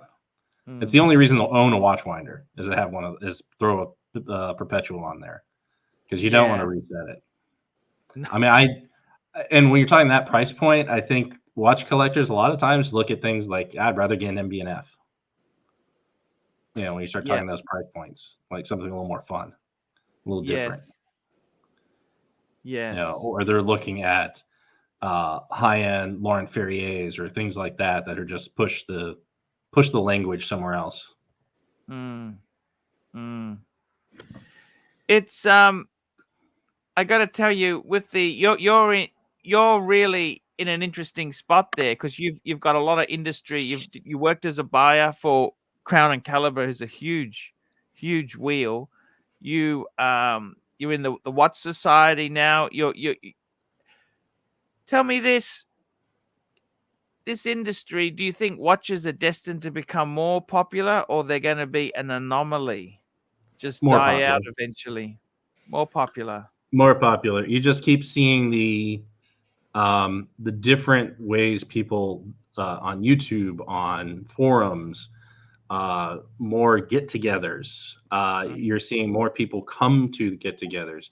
You're finding watch collectors discovering more watch collectors, and we feed each other through a bad habit. Thankfully. We're a support group here. Support group, yeah, that's a good way to put it. I see with so many brands coming, and there's so many new brands that keep coming and coming and coming, and it allows for more marketing and more looking at it. I think it's becoming. I think people rather own a nice watch than a nice car. Are there any newer brands that you would like consider hot horology, like that are worth buying? Like when we talk about watches, we talk about what's worth buying, like Rolex or Omega or Breitling. Are there any brands, any micro brands or new brands, upcoming brands that are like of that caliber that you might throw into that pot? There's one that some guys were talking about in the chat today that I think is worth looking at, which is, I'm going to butcher the name, Crayon. Starts with a K. Sounds like Crown. Okay. They have incredible. Here, I gotta grab the super chat. Patek Philippe, $5. Mark, did the AC3 ArchieLuxury name ever come up in the back offices of Hodinkee? Maybe Ben Clymer watching a video. What does this shitter say about you? No, I mean, I will say the buyers would sit around and we would talk about everything we saw on YouTube once in a while, and ArchieLuxury be one of many that would pop up. Yeah, I think the opinion was pretty universal. It's like, that dude's crazy but fun, at least. Yes, hey, that's great. Yeah. Versus others we would see and be like, oh, that guy's a grifter, pure and simple. Pure class. I mean, sorry, grifter. Yeah. Yeah. I mean, there are some that, are personalities, are trying to be pure personalities. There are people that are also trying to purely sell things and show a lifestyle. And the lifestyle, those guys, we would just make fun of them. Usually their business model didn't make sense as we're looking at that. Those were the ones that got our attention. We're making fun of. Like, wouldn't stop making fun of. Yeah, no, that's a good point. We got a super chat, Patek Philippe, $5. Please pull up Jin's favorite swatch, the Spot Mickey, and tell him the drum. The Spot. What's the Spot Mickey? What is? Well, you'll see. Just Google Swatch Spot Mickey. Actually, what you need to do, Patel, is tell everybody where Jin got that watch, because he got it from Patel. We think it was a wedding gift. Well, I put Pot Mickey, Spot Mickey. Pot Mickey is a whole different deal. Oh, that, yeah. Yes. It's a cutie. It's a cute watch. Ah, that's a different take on a Mickey Mouse watch I've never seen. Yeah, it's hard to get that one. That is a special edition, and you can't have one. Darn. Here, I got the brand I was talking about before was Crayon. Krayon. Crayon. Pull that up there. Krayon.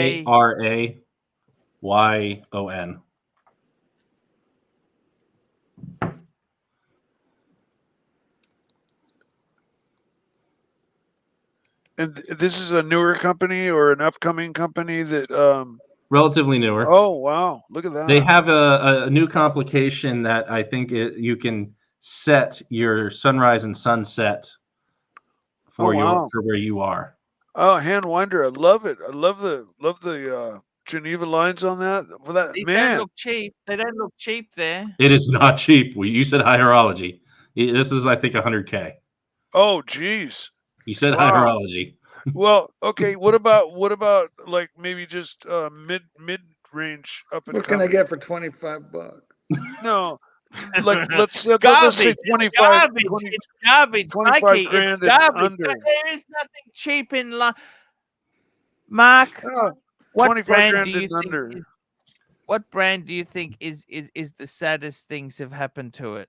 What brand? I think like something like Piaget is fucking toxic. Frank Muller makes me sad. Muller.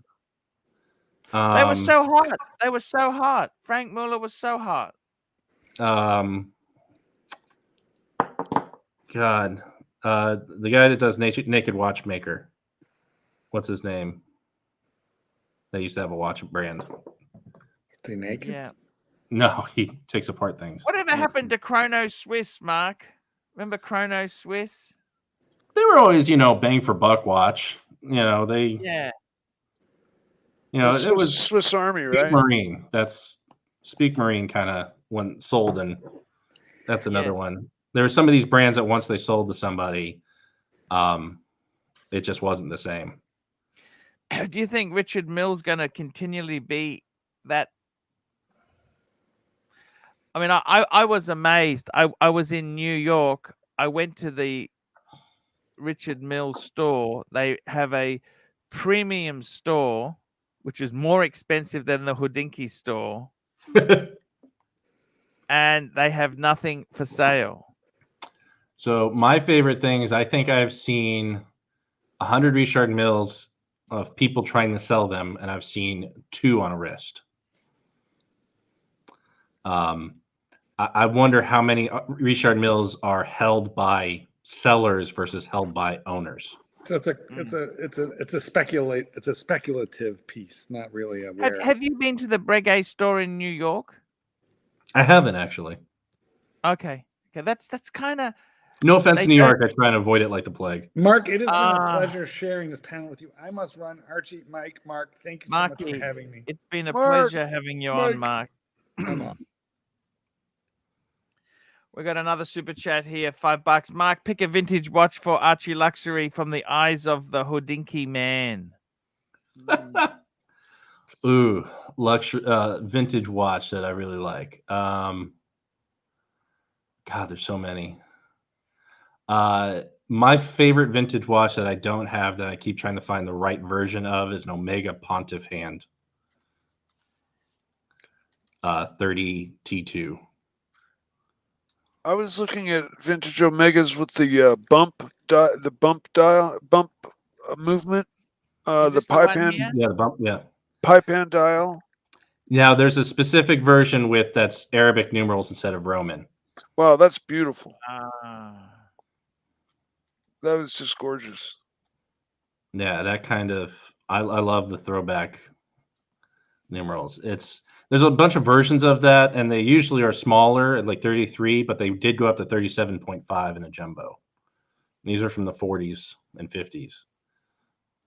I just find them beautiful in steel.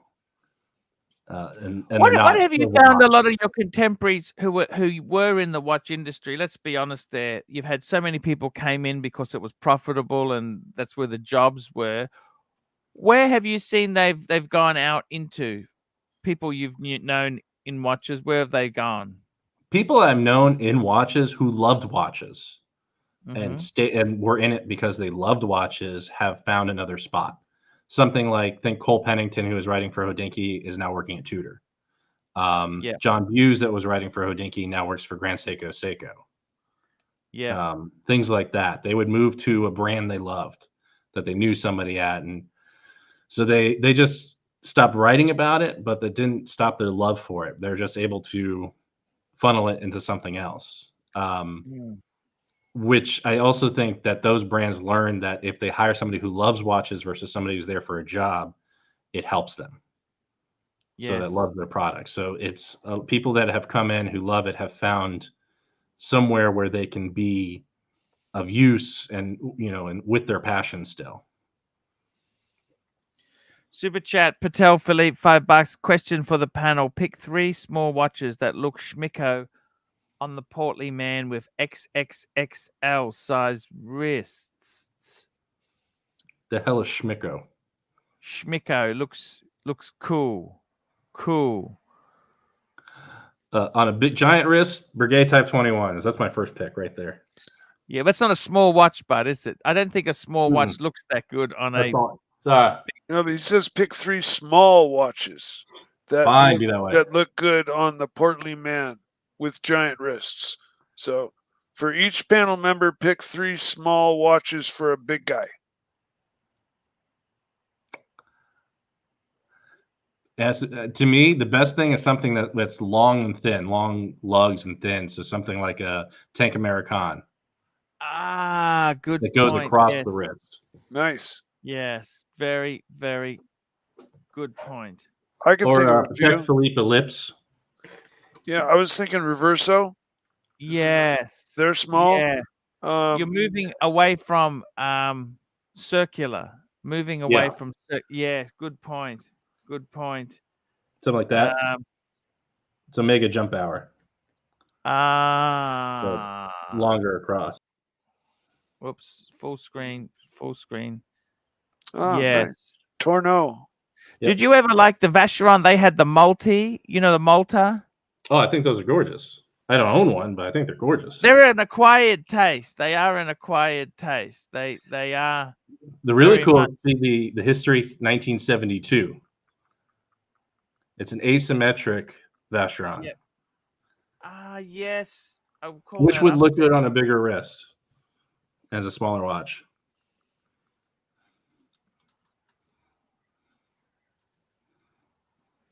Da-da-da-da. Beautiful. Look at that. Especially the longer ones. Oh, wow. Mm. Is that a Cartier? It's No, it's a Vacheron. Vacheron, Mike. Vacheron. Vacheron. Oh, the one in the middle to the left center aisle kind of looks Cartier-esque, just with the white dial and the. I gotta ask you something there. Mark, the Hodinkee had huge. They got rid of a lot of people. They grew too big. How many staff has Hodinkee got now?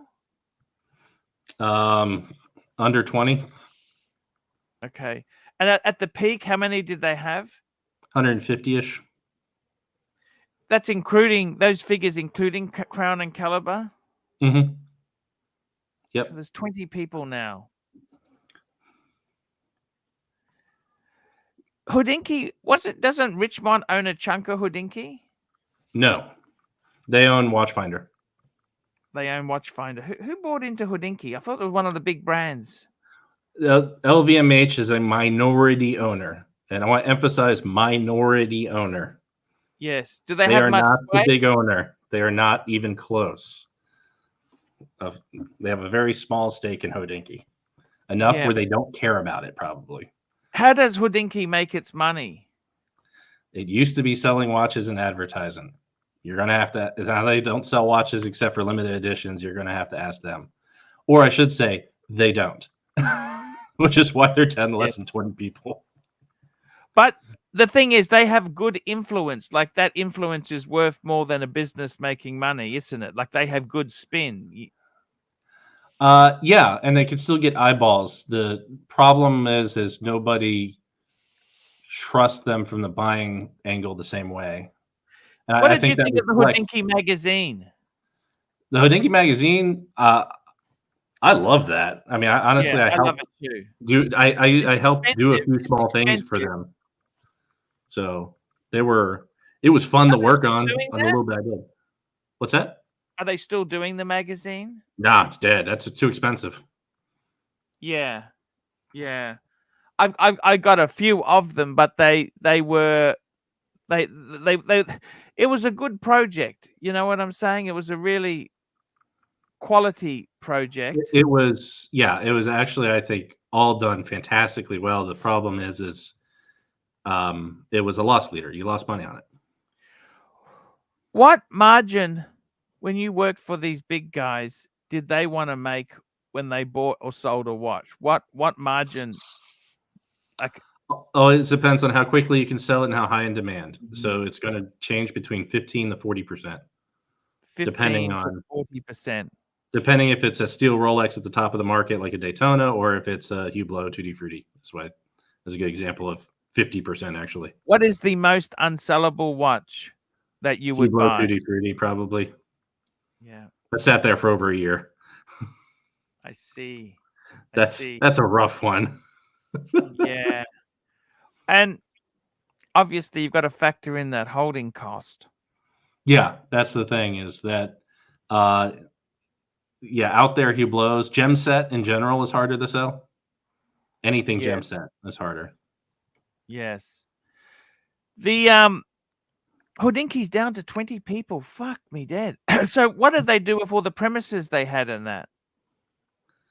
Well, the Atlanta Crown and Caliber office is basically closed. That's done. And they have, I don't know what's happening in New York. Yep.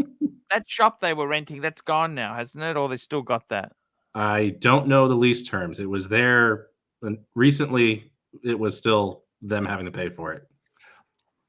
Why didn't they even sell their fucking magazine through that store or something? Look, that's a good.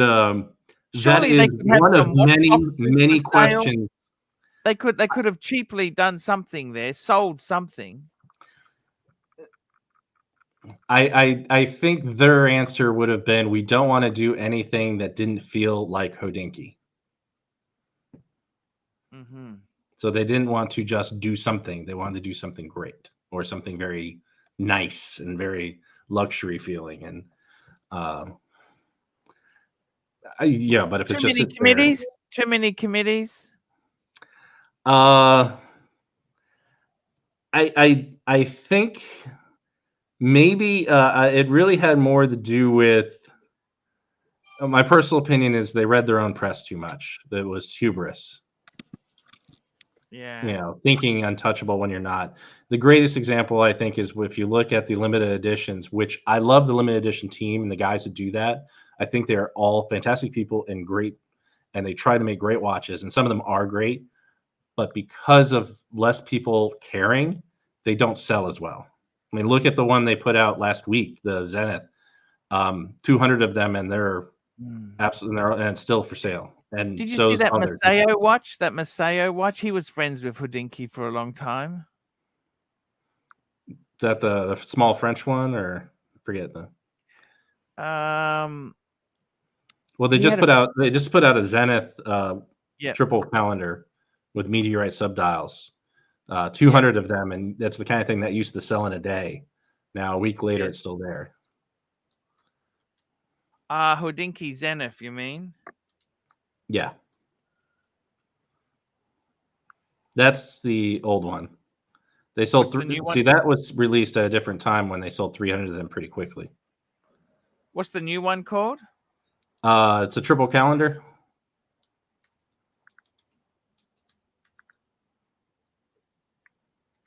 That's not it. There. No, it's if you go back, it's a reverse panda, the new one. Oh, okay. This one here.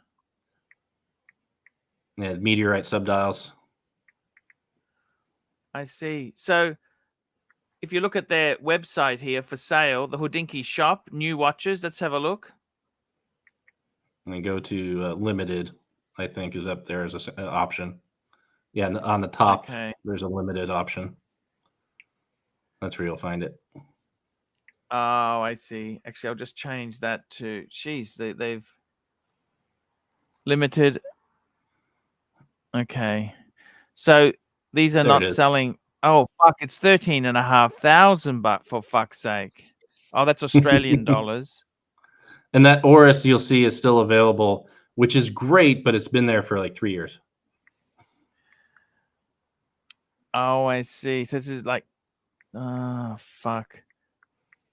I remember when they had the Hodinkee Skipper. Remember that Hoya they did? That was. Oh, that thing's great. I think the only problem is they only made like 40 or 80 of them. Like they didn't make a whole lot of them, but they sold, and they're great watches. I love them. I wish they made more. I think that's a cool looking watch. It's just the buying power or the draw power of Hodinkee limited edition isn't what it was. But that's because they sold out. Don't you see that? Yep. It says Hodinkee there. I mean, at least it's tasteful on the barely saying it. Yeah. Yeah, it's it is interesting that they've kind of had that thing blow up like that, isn't it? We got some more super chats. I got some more super chats. We've got Patek Philippe, $5. Question for panel: which brand would you hop to if you worked at Hodinkee and could follow up?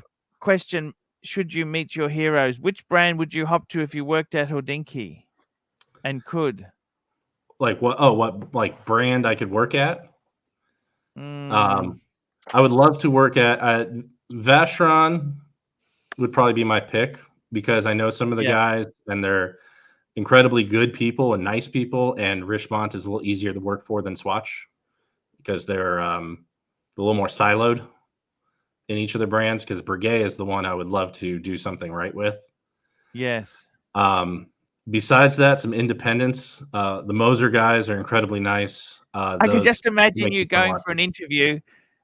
You're interviewing for the Breguet people, and they say, "Why should we give you the job?" Or you just roll back your sleeve. Have you got one of these? Because that's how much I care. I got the tattoo on the undertaking. I'd get the job. If I don't get the, you just pull out a cheese grater. If I don't get the job, I'm taking it off. Every year I'm on the job, I'll add another complication he made. Extra numerals and tourbillon and parachute escapement. Yes. Patek Philippe, $50. Lots of amazing comments in the chat in support of Mark Hackman from Watch Society. AC3, feel free to pull a few up. Happy that Mark is joining us weekly. Yes, Mark, it is great. So, guys, Mark, what are you doing? Tell us what you're doing. Let's give you a plug. What do? You sell watches? Do you have this? What are you doing now? So, like, not selling watches, so you don't have to worry about that. The Watch Society, we have a YouTube channel. Please check it out, subscribe. But it's continuing on. Just I'm a watch nerd, so we're talking to brands that we have come in because we have a watch group. So we talk to brands that come in. We do watch reviews. We talk about history of watches. It's very nerdy. It is not clickbait or things like that. It's absolute pure nerd. So if you're a watch nerd, want to learn some stuff, great place to come out. And generally the Watch Society is Giancarlo, who I think wants to come on here at some point too, is the man who started in Atlanta as the Atlanta Watch Society. Yes. And now we have multiple chapters around. Think of it kind of like Red Bar, but we're not trying to compete with Red Bar. It's happened organically where we have multiple chapters from our friends that want to start, and we're a global chat. And we're just a bunch of watch nerds that invite brands and do different meetups with brands and hang out together. But on top of that, we do a YouTube channel because it helps bring brands in. And if we have brands coming in, let's talk to them and let's put it up. We have everyone coming. I think we might be talking to Beauvais later this month, which is a cool one. We've talked to Moser and Laurent Ferrier and Christopher Ward, and we have a litany of brands coming in over the next year and a half, where I think we're almost booked through next year of brands coming into town for us. Wow. In Atlanta, in the Atlanta chapter, and we're trying to spread some of that love out. To do what with? To sell?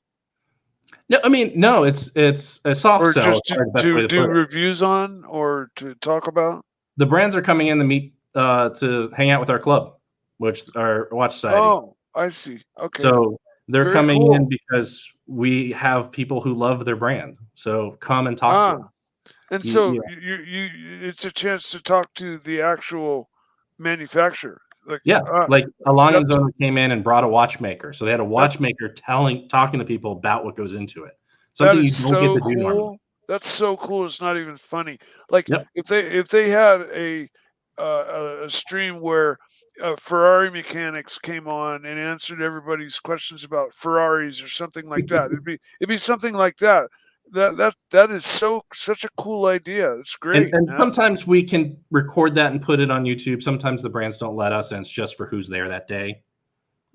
Like that for that, it was just for people who are in town. So, but we were able to invite 100 people. So it's a pretty good group for a watch event, for a watch group especially. But we're just watch nerds, and this is part of our extension of being watch nerds. I'm sure we'll be putting out limited editions for our group, but that's, we may open that up to the public a little bit, but it's more for the group. Patek Philippe, you're right. This is a great panel. Snake's favorite Mark just left. We've got some great comments here. Peter divorced Marin, and now it's Pete Speak. Yeah. Some comments here. Right. Okie dokie. Now let's get back into the other chats there. Patek Philippe, $5. AC3, pull up the article I sent you on WhatsApp. This is from Monochrome Watches. Actually, this is Higgy's, our good friend Higgy's watch, I think. This is the article. Here it is. Let's bring this baby up. This is one of our friends in the community. It's his watch.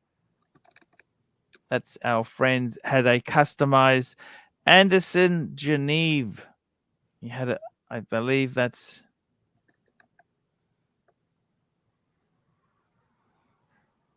the watch itself there. This is for Jonathan Quayle Higgins III. There we go. What an epic name. Exactly. Here we go. That's the watch he had custom places done. Okay, I love that. That's the coolest part about World Timers, to pick your own cities. Yes. Because I mean, I'm from Miami and I live in Atlanta, and every single World Timer says New York because we're all in the same time zone. and it'll never be Atlanta. It'll never be Miami. It'll never be my two hometowns basically. So I love when they can do that. And also, I mean, if you live on that side of the world, not seeing the North America that you usually see and only seeing that side of the world is kind of cool too. Yes. We got a super chat here. Patek Philippe, $5.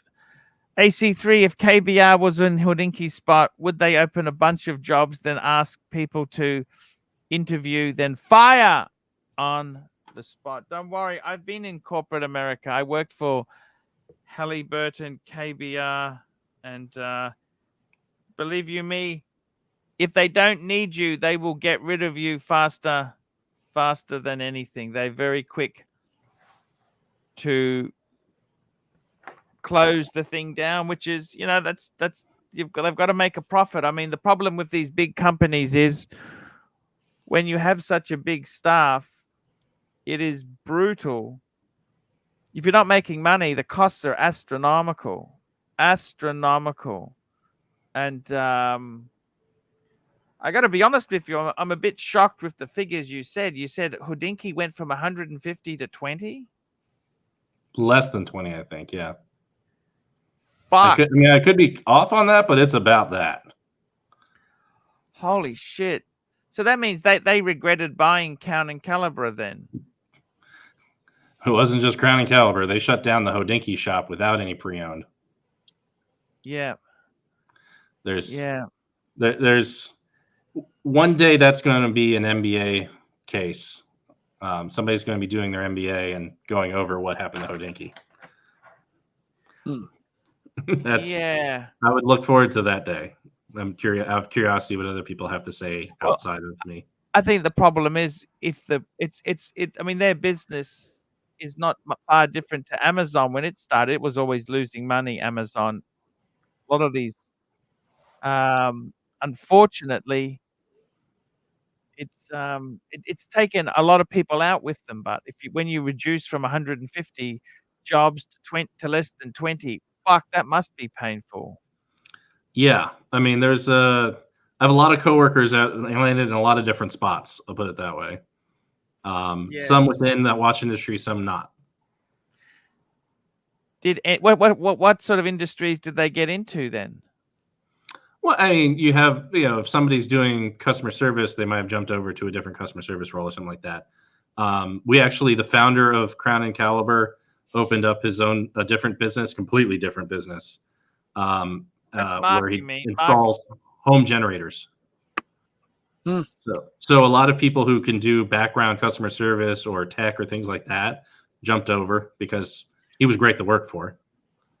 Because the problem is, a lot of people, you're playing with people's lives here. I mean, a job is it's not just a fun thing. Hey, let's go and do some work today. It's, fuck, how do I pay the bills? And particularly when you're in New York there, that is a brutal, it's a brutal city, really. New York is extremely brutal.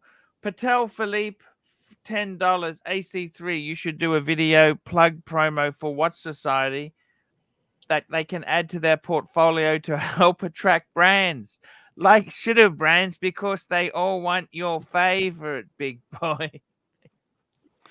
We have small the brands that come reality too, is, can I say this to you, Mark? Sure. Because I have been unfettered and have told the truth. I am completely toxic to the watch industry. They would never, ever engage with me. Even though I may have come up in famous companies' boardrooms and meetings, they would never touch me with a barge pole. And the big problem with the Swiss is they have no sense of humor. They have absolutely no sense of humor, massive ego. And I mean, some are good. I mean, the thing is, they realistically, they have no sense of humor and they believe their own. I mean, if you saw, I cannot believe that when the code 1159 came out, who didn't think that was a fucking stupid idea? I did you know, if I did do a video on Crown and Caliber back on the code and said some nice things about it. And I'm not it was not my first impression of it that I liked. It was when I got to sit there, ignore the noise, and have it, and actually somebody handed it to me that was theirs, and I had to be like, I'm gonna try not to insult your watch immediately and take a look at this. There are things about it I love. The case is gorgeous. Oh, I agree with you. The movement's gorgeous. The dial is fucking horrendous as far as like a balance towards anything. And what is it? Is it a sport watch, a dress watch? Like you know, the Jules Audemars line. Oh yeah, no, I love that line. But that's not a collectible line, is it? It's hard now because it's not who AP is anymore. They moved away from it so hard. So hard that to bring it back straight away, I mean, you might have to bring it back with weird stuff. Disco Volante or something like that. Yes. Yes. It's a I got to tell you something. I think it's, you know, a lot of these fucking things that happen in this industry are fucking crazy. I'm still not convinced they just wouldn't take any criticism. They believed in themselves so much. You know, you need a little bit of self-belief. But yeah. They did some amazing things, you know. The big problem is they used it as a stepping stone to get a proper AP, isn't it? A three-hander. Everyone wants that three-hander or a hard to get. I feel sorry for AP. Like AP itself. Don't feel sorry for them. They're doing just fine. Well, I mean, those premium customers who used to buy offshores. Remember when offshores was so cool? A Ruse, Royal Oak offshore, the Ruse, and that they went to Richard Milbert, didn't they? That elite customer. Yeah, probably, but I mean, that's also a very different price point. I think they also came out during a time when people like bigger watches, and the bigger watches are less popular now. So the offshores really, I think, fell off mostly because they were just big. Yes. And people don't buy big as the same way. At least not that big. No, you're right. You're right. It's I tell you what, the whole Swiss industry is I think that's why Patek has been so careful not to sell too much Nautilus and Aquanaut. They want the other. They're very scared of becoming a one-trick pony like AP did. Because remember, AP had a lot of dress watches. Yeah, that's the problem. Is you can be a one-trick pony and sell great, but what happens if it's no longer popular? Eventually, tastes change. Even in the long run, you have to at least add something or change something and the funny have thing is, a selection. You know, in the 70s, the Ellipse was a hot seller. Now and it's it is fucking not dog shit. It's I still think it's great, the 70s version, but what they're charging for the current one, fuck off. That's the platinum one, you mean? Yeah. That's ridiculous for a what the fuck? And again, platinum is cheaper than gold. Yes. Really? Yeah, by a lot. Is it just harder to work with? It's a little bit harder to work with, but it's not that much. It's not tantalum. Well, I mean, I worked as a machinist at a Bag Knives, making $2,500 pocket watches. You know, like this one here, and we dealt with titanium a lot, and you know, the titanium got zipped up by the CNC machines as fast as steel. I didn't have it on. You're covered before. Yeah. But you know, we'd put the parts in the CNC machine, titanium scales or whatever, and the CNC machine, we just had to, the difference mainly was we had to change the bits out more often. But that's usually the difference. Yeah, it just went just as fast and zipped through made the part just as fast as if it was made of aluminum. You know, tantalum's the only one that's a pain. Tantalum will destroy CNC machines. That thing is really. Is it like carbide or something? It's sticky. Ah, okay.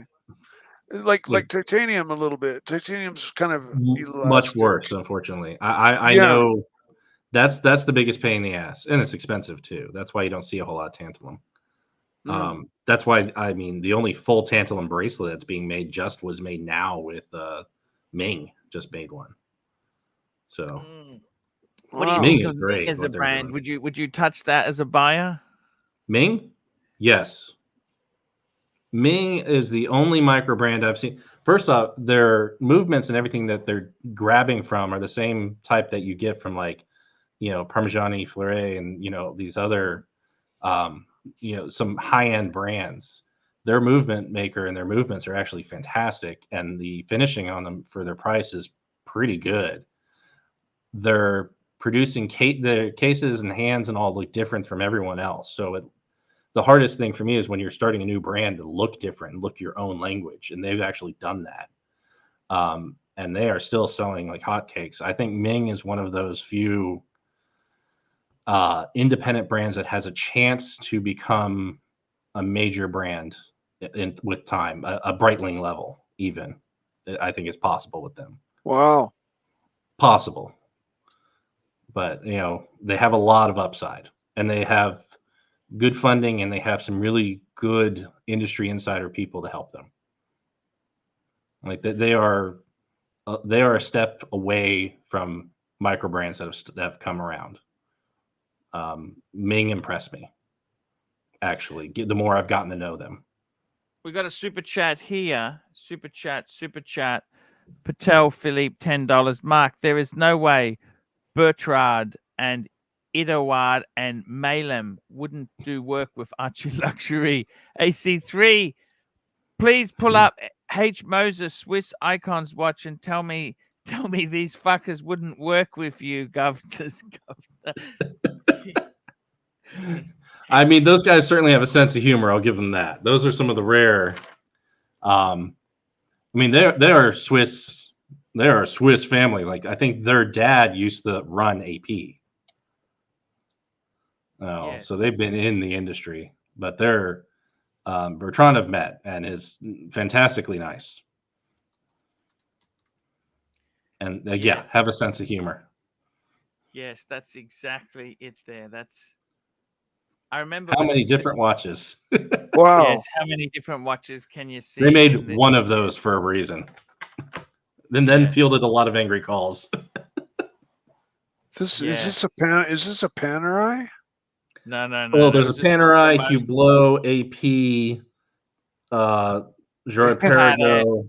Yeah, it's like all of the brands kind of Nautilus bracelet on the top. That's a different bracelet. A couple different bracelets there. It's like a total identity crisis watch. They made everything in one. Tell me this, don't you think the Odysseus was just a complete cop out? They needed to bring a sports watch out for Lange. I mean, it was so. Completely disagree. That watch is a work of fucking art. Getting it in person, the pictures don't do it justice. In person, the Odysseus is a watch that I could have and not own another one. Ooh, okay. You were that impressed by it. Okay. I absolutely love that. Okay. And I think it's one of the best bracelets I've ever put on, and it looks horrible in pictures, but it feels great on. It's slim. Everything about it's done to perfection. The best hidden pushers you've ever seen are the pushers you wouldn't know they're even pushers because they look like crown guards. Can you pull it up, Arch?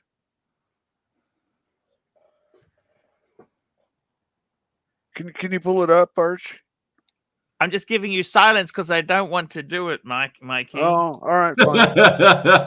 Don't worry about it then. There we go. It's here. There we go. All right. Thank you very much. That's the steel one. The Lange Odysseus, which what pisses me off with it is that Lange, they released all these Langes. They were basically Patek competitors, and I get it.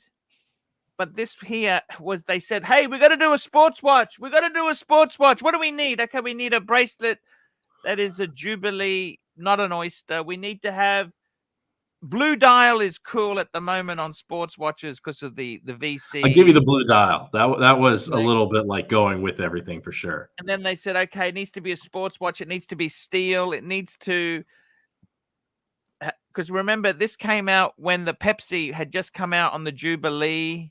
It needs to be not an oyster bracelet, something similar to a Jubilee. That bracelet's rather unique. I mean, there's only so many ways you can do a bracelet. It's a 5-link, but it does not look like Jubilee. It doesn't. Yeah. Okay. The blue dial, I will give you. That was definitely the hot moment, and that was the original color. I mean, now they'd release green, wouldn't they? If they're doing it now to be green. Well, now they just came out with that soft gray one you see below it, because that's the titanium they came out with. Yeah. It's kind of I don't know. I just think it's disappointing, you know. This watch should have been a JLC. That's what it should have been. In person, I've never had a JLC compared to that. And that includes like platinum tourbillon reversos. I will take this. I have a love for this watch, and it only happened after I tried it on. In pictures, I never liked it. Trying it on completely changed my mind. I'll be perfectly honest. Okay. I've seen I haven't seen the chronograph, but I've seen all the versions of it besides it, and every single one looks great. What do you think of the one watch collector? Is that a dream for you to have one watch you're just happy with to go through life, or? No, I mean I'm okay with having like one mostly worn watch, but no, I like changing it around. I like if I'm going into a room where I know I am not going to hold my own when it comes to ridiculous watches. I love being able to pull out a Pac-Man Timex as a like fuck it, we're having fun today. You can't have everything. I want to have some fun, some variety. I mean, I can understand getting it down to a few watches, but one watch, nah, I don't want that.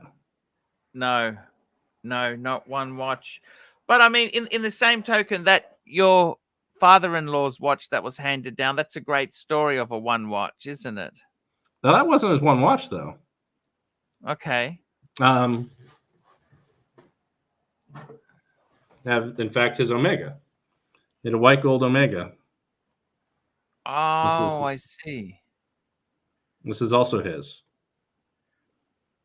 That was his dress watch. What do you think of those bracelets that you can't add fucking links to them? Aren't they annoying or what? What the fuck were they? Oh yeah, no, this thing I can't wear this at all. No. My wrist is not that small. My wife can wear it.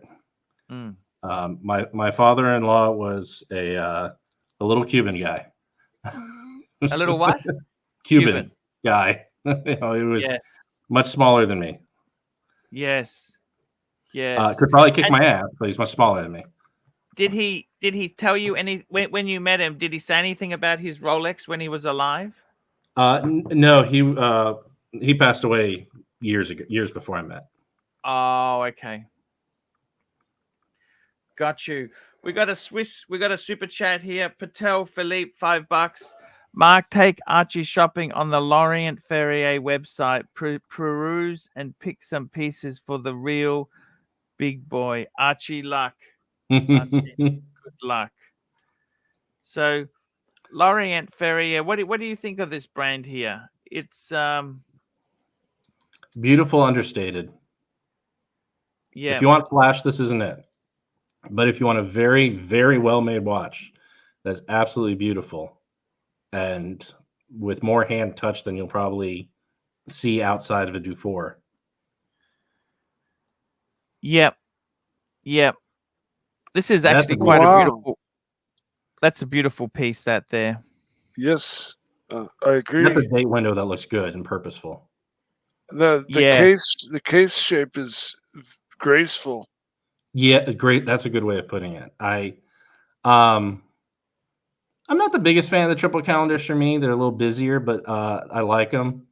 I like that sandstone one was probably my favorite The Sport Auto 40 though is really fun.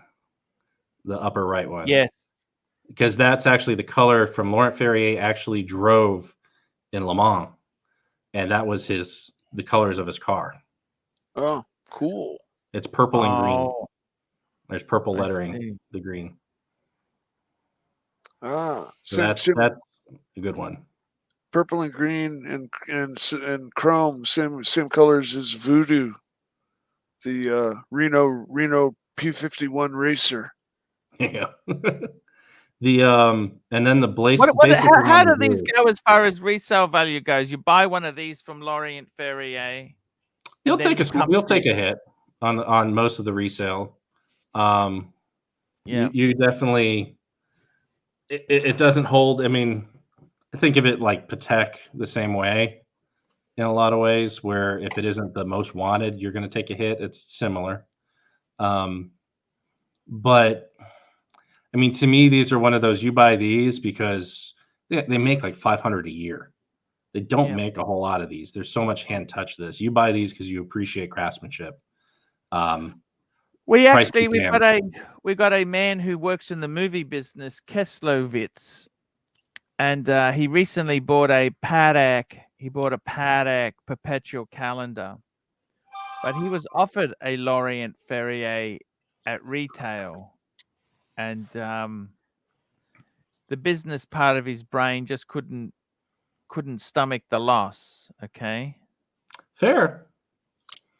And I think in many ways there, you yourself as a buyer there, let's be totally honest. Most things you buy, you will lose a lot of money on. You buy most watches you buy, you will lose a lot of money on. And if you want to buy it to save money, buy it used. If you want to buy it because you want to appreciate the craftsmanship, you love this, and you want to be the only owner of it and pass it down, that's how good Laurent Ferrier is. In finishing and all, that's who you grab. You can compare them to others in the space, but I'd rather own one of these than like that classic auto sandstone. I think is freaking gorgeous. I would gladly wear that and have that be my main watch, my main daily. I'd never just have one, but it's freaking gorgeous. It's also let's pick this one here. This is the one. I think that's the one. That's the one that we had on the screen before there. Yeah. It is. That is. That's the I new even one. love That's the newer one. It's just the subtleties of that strap. Can you? That's just so beautiful, isn't it? Really. Yeah. They're all about the little detail. It's nothing's going to hit you over the head. 40 mils, perfect size. Yep. It's not too Love thick. it. The movement itself, platinum rotor. That's automatic. It says automatic. Sorry, Micro this is rotor. automatic. Yeah. Micro rotor. Fuck. Wow. Man, what's the price? The price of this must be up there. 50,000 Swiss francs. What's that? That's about 50,000 US, give or take. It's close to 1-to-1. Okay. Fuck, that's it's a lot of money. It's not cheap. These are not for poor people. But if you compare that to say a Patek travel time, that's also 40 millimeters in white gold, that Nicala travel time. Compare those two that are in a similar price range. That is so much more of a watch when you talk about craftsmanship. Yeah, mind you, I've got to tell you, on the secondary market, let me be totally honest with you. If you went for a Patek 5134, these are a bargain. These are a bargain. These are bargains. Because they're fugly. I mean, yeah. Who said that? Because they're fugly? Who said that? You did. I did. You think they're fugly? It's a Calatrava. It's the counterbalance on the left side that just doesn't work for me. Okay. It looks like a tumor growing at one side. These are interesting because they're a complication and a manual wind. Normally, Patek doesn't, besides the manual wind chronograph, they don't do a lot of that in the lesser. They never really caught on. They never caught on that well. But yeah, I grant it. I grant what you're saying there. Laurent Ferrier, would that be a dream watch? Like, I've got to be honest with you. I had a collector. You met Donnie Haynes. Sure. I'm horrible. He at names. had the Breguet Marine, Okay. and he I had the love a Breguet BMW M4 competition. He had a few. Okay. And look, even though he's a bit egotistical at times, the thing I do respect with the guy is he wanted a gold Breguet Marine. That's a bit like, you know, that's not a watch you buy just for resale. You know, you buy that because you fucking like it. You know, it's sort of it's kind of how it is there. But it's, I mean, yeah, you'll lose your shirt on that if you buy it new. But at the same time, that's a beautiful watch. Especially, I like the last gen, not the current gen. Here we go. We got a super chat here. Turtle Knight, $3. Mike, learn how to Google to help Archie. There we go. Learn how to Google. We got another super chat here. Actually, I just wanted to bring something up here. And this is the, let's get it. I'm just going to find it. Where is it? It's here. I wanted to ask you that the new Breguet 20 in gold. I think that is one of the most beautiful pieces. That's an improvement. The blue and gold. Yeah. I mean, that is just 60,000 Swiss francs. How do you feel about that? But 60,000 Swiss francs. No bueno. That's no. It's not a $60,000 watch. I don't think Breguet has proven that they're a $60,000 chronograph. Because at that price point, you're going up against VC, and you're going to tell me that looks as good as a Corne de Vache. You know, I just, it looks good. It's just not there. I don't think they've been able to hold their brand prestige enough for that at the moment. Yeah. It's, I got to tell you, with Breguet, especially when you can get one of their old Type 21s for $10K. Yeah, they're like that. Like, yeah, come on. no, that's exactly right there. But it is a fantastic. It is fantastic to see Breguet doing cool shit. But don't you think? Isn't that? Yeah, but you know, can we still kill the 430 date window like old Yeller? Take it out back, shoot it, and call it a day. Yeah, I don't know why they had to put that in. Do you? It looks cheap. It's a terrible place for a date. Yeah. It's like the only people that have any right to it are El Primero because it's like historically there. But even then, it's not my favorite. Yes. No, I get what you're saying. Tell me this: with Hodinkee themselves, there now they've got rid of all the staff. They revitalized the joint. Are they going to get back up there, or are they going to reinvent themselves, or what do you think is going to happen with them? I don't know. Good luck. There are some guys there still that are great people that really do love watches, who I'm rooting for because they're just people I would root for. So I hope that Hodinkee never really said bad things about watches, but did they? They didn't really. No. No. It's one of those. I know some people like to just hear say something bad about watches, but it's always like if I'm talking for somebody like Hodinkee and I'm writing for them and I say I don't like this watch, there's going to be 20,000 people that say, but I love this watch. It's like, now screw you guys. I'm not reading you because you made fun of my favorite watch. If I sat here and made fun of, I hate the Rolex Explorer. If I say that, the amount of people who would just write me off on that opinion alone, that you do more harm than good. So it's really like, well, I don't like that. Hand it to Danny Milton. He loves the Explorer. He'll write about it. He's giving an honest opinion. It's just a different one than mine. Or, if I want to talk about a Zodiac watch, I have to talk about it like as it is in the price point. What does it do? What does it do well? What do you kind of wish you might see in the future? That kind of thing. Patek Philippe, $2. 50 fathoms terminal. What's your opinion on the? They actually released that new 9-carat. What do you think of that new 9-carat 50 fathoms? The price point was absolutely insane, right? Like the price point was something like 60,000 or 30,000.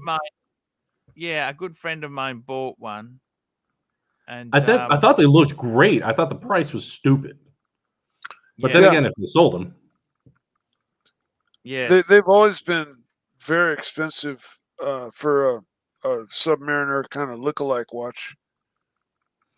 Yeah, no, I think they're. I'm not mad at them. The 50 fathoms, I think they look pretty good. Some of them. How do you see Blancpain as far as a company goes? What do you see Blancpain as yourself there? Are they a true luxury brand or they're a Phoenix? They have not been a. They're trading. Their price point is based off of what was done under Biver. Which is a very different company, and they've kind of kept that price point, but lost the luxury in a lot of ways.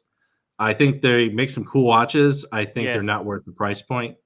I think if the price point was, $55,000 for a 9-carat gold, Omega makes a 9-carat gold with actually that's Australian. A similar movement. Oh, that's Australian. That's Australian. Sorry. Okay. That's Australian dollars. I should say there, but. It's still, it's Omega for a fifth of the price or a fourth of the price makes a 9-carat gold, and there's nothing in that watch that's any different that makes it better. And probably the movement in the Omega might even be better. Just under 40 US, which is crazy, really. It's a lot of money. Yeah, so it's 4 times the price than the same type of watch that's in that Omega makes. I like it purely. That watch needs to be half the price. That's kind of my opinion about it. But otherwise, I like it. I think it looks cool. I like the 9-carat gold. I think it's a great solution to the problem of bronze, patina and too quickly. Yes. All right. I do need to head out though. Hey, that's no worries. I'm going to wrap up soon anyhow. Mark, I want to thank you for coming on now. Mark, let's get this. Let's make sure that we know where people can track you and talk to you. So what is the best way to find you if people are interested in what you're saying there? How do they get in touch with you or have a look around? At the Watch Society on YouTube?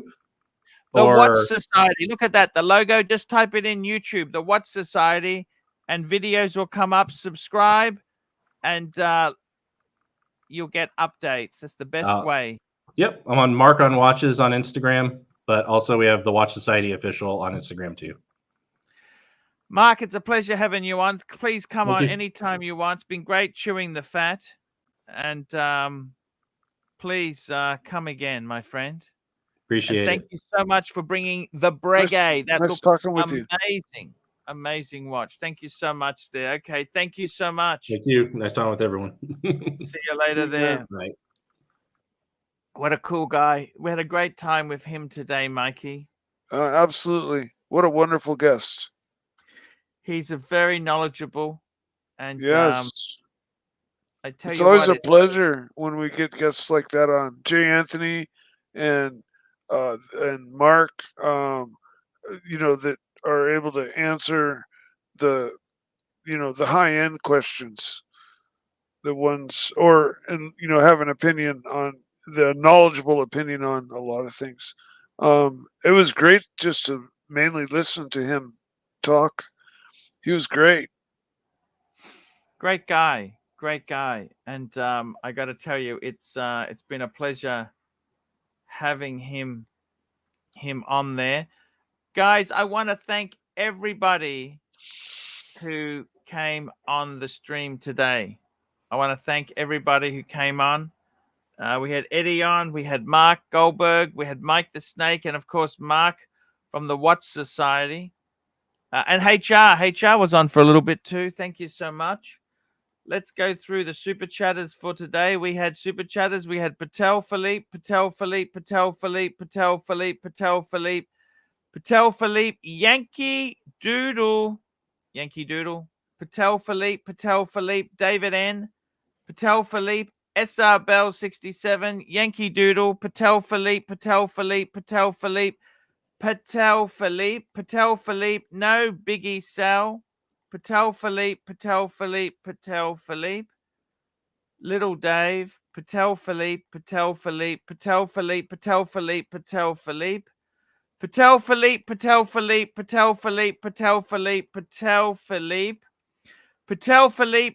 Philippe, Turtle Knight, and Patek Philippe. Mikey, that is the stream for today. And I want to thank you for coming. So, guys, that's the show. We will see you. Now, tomorrow, guys, I'm going to be on. It's going to be a shorter show tomorrow because I got to pick my dad up from the airport. I got to pick my dad up. So I'll see if I'll start the show. It'll be a bit shorter, but that's okay. Guys, I love you. See you tomorrow. Stay tuned. See you, Arch.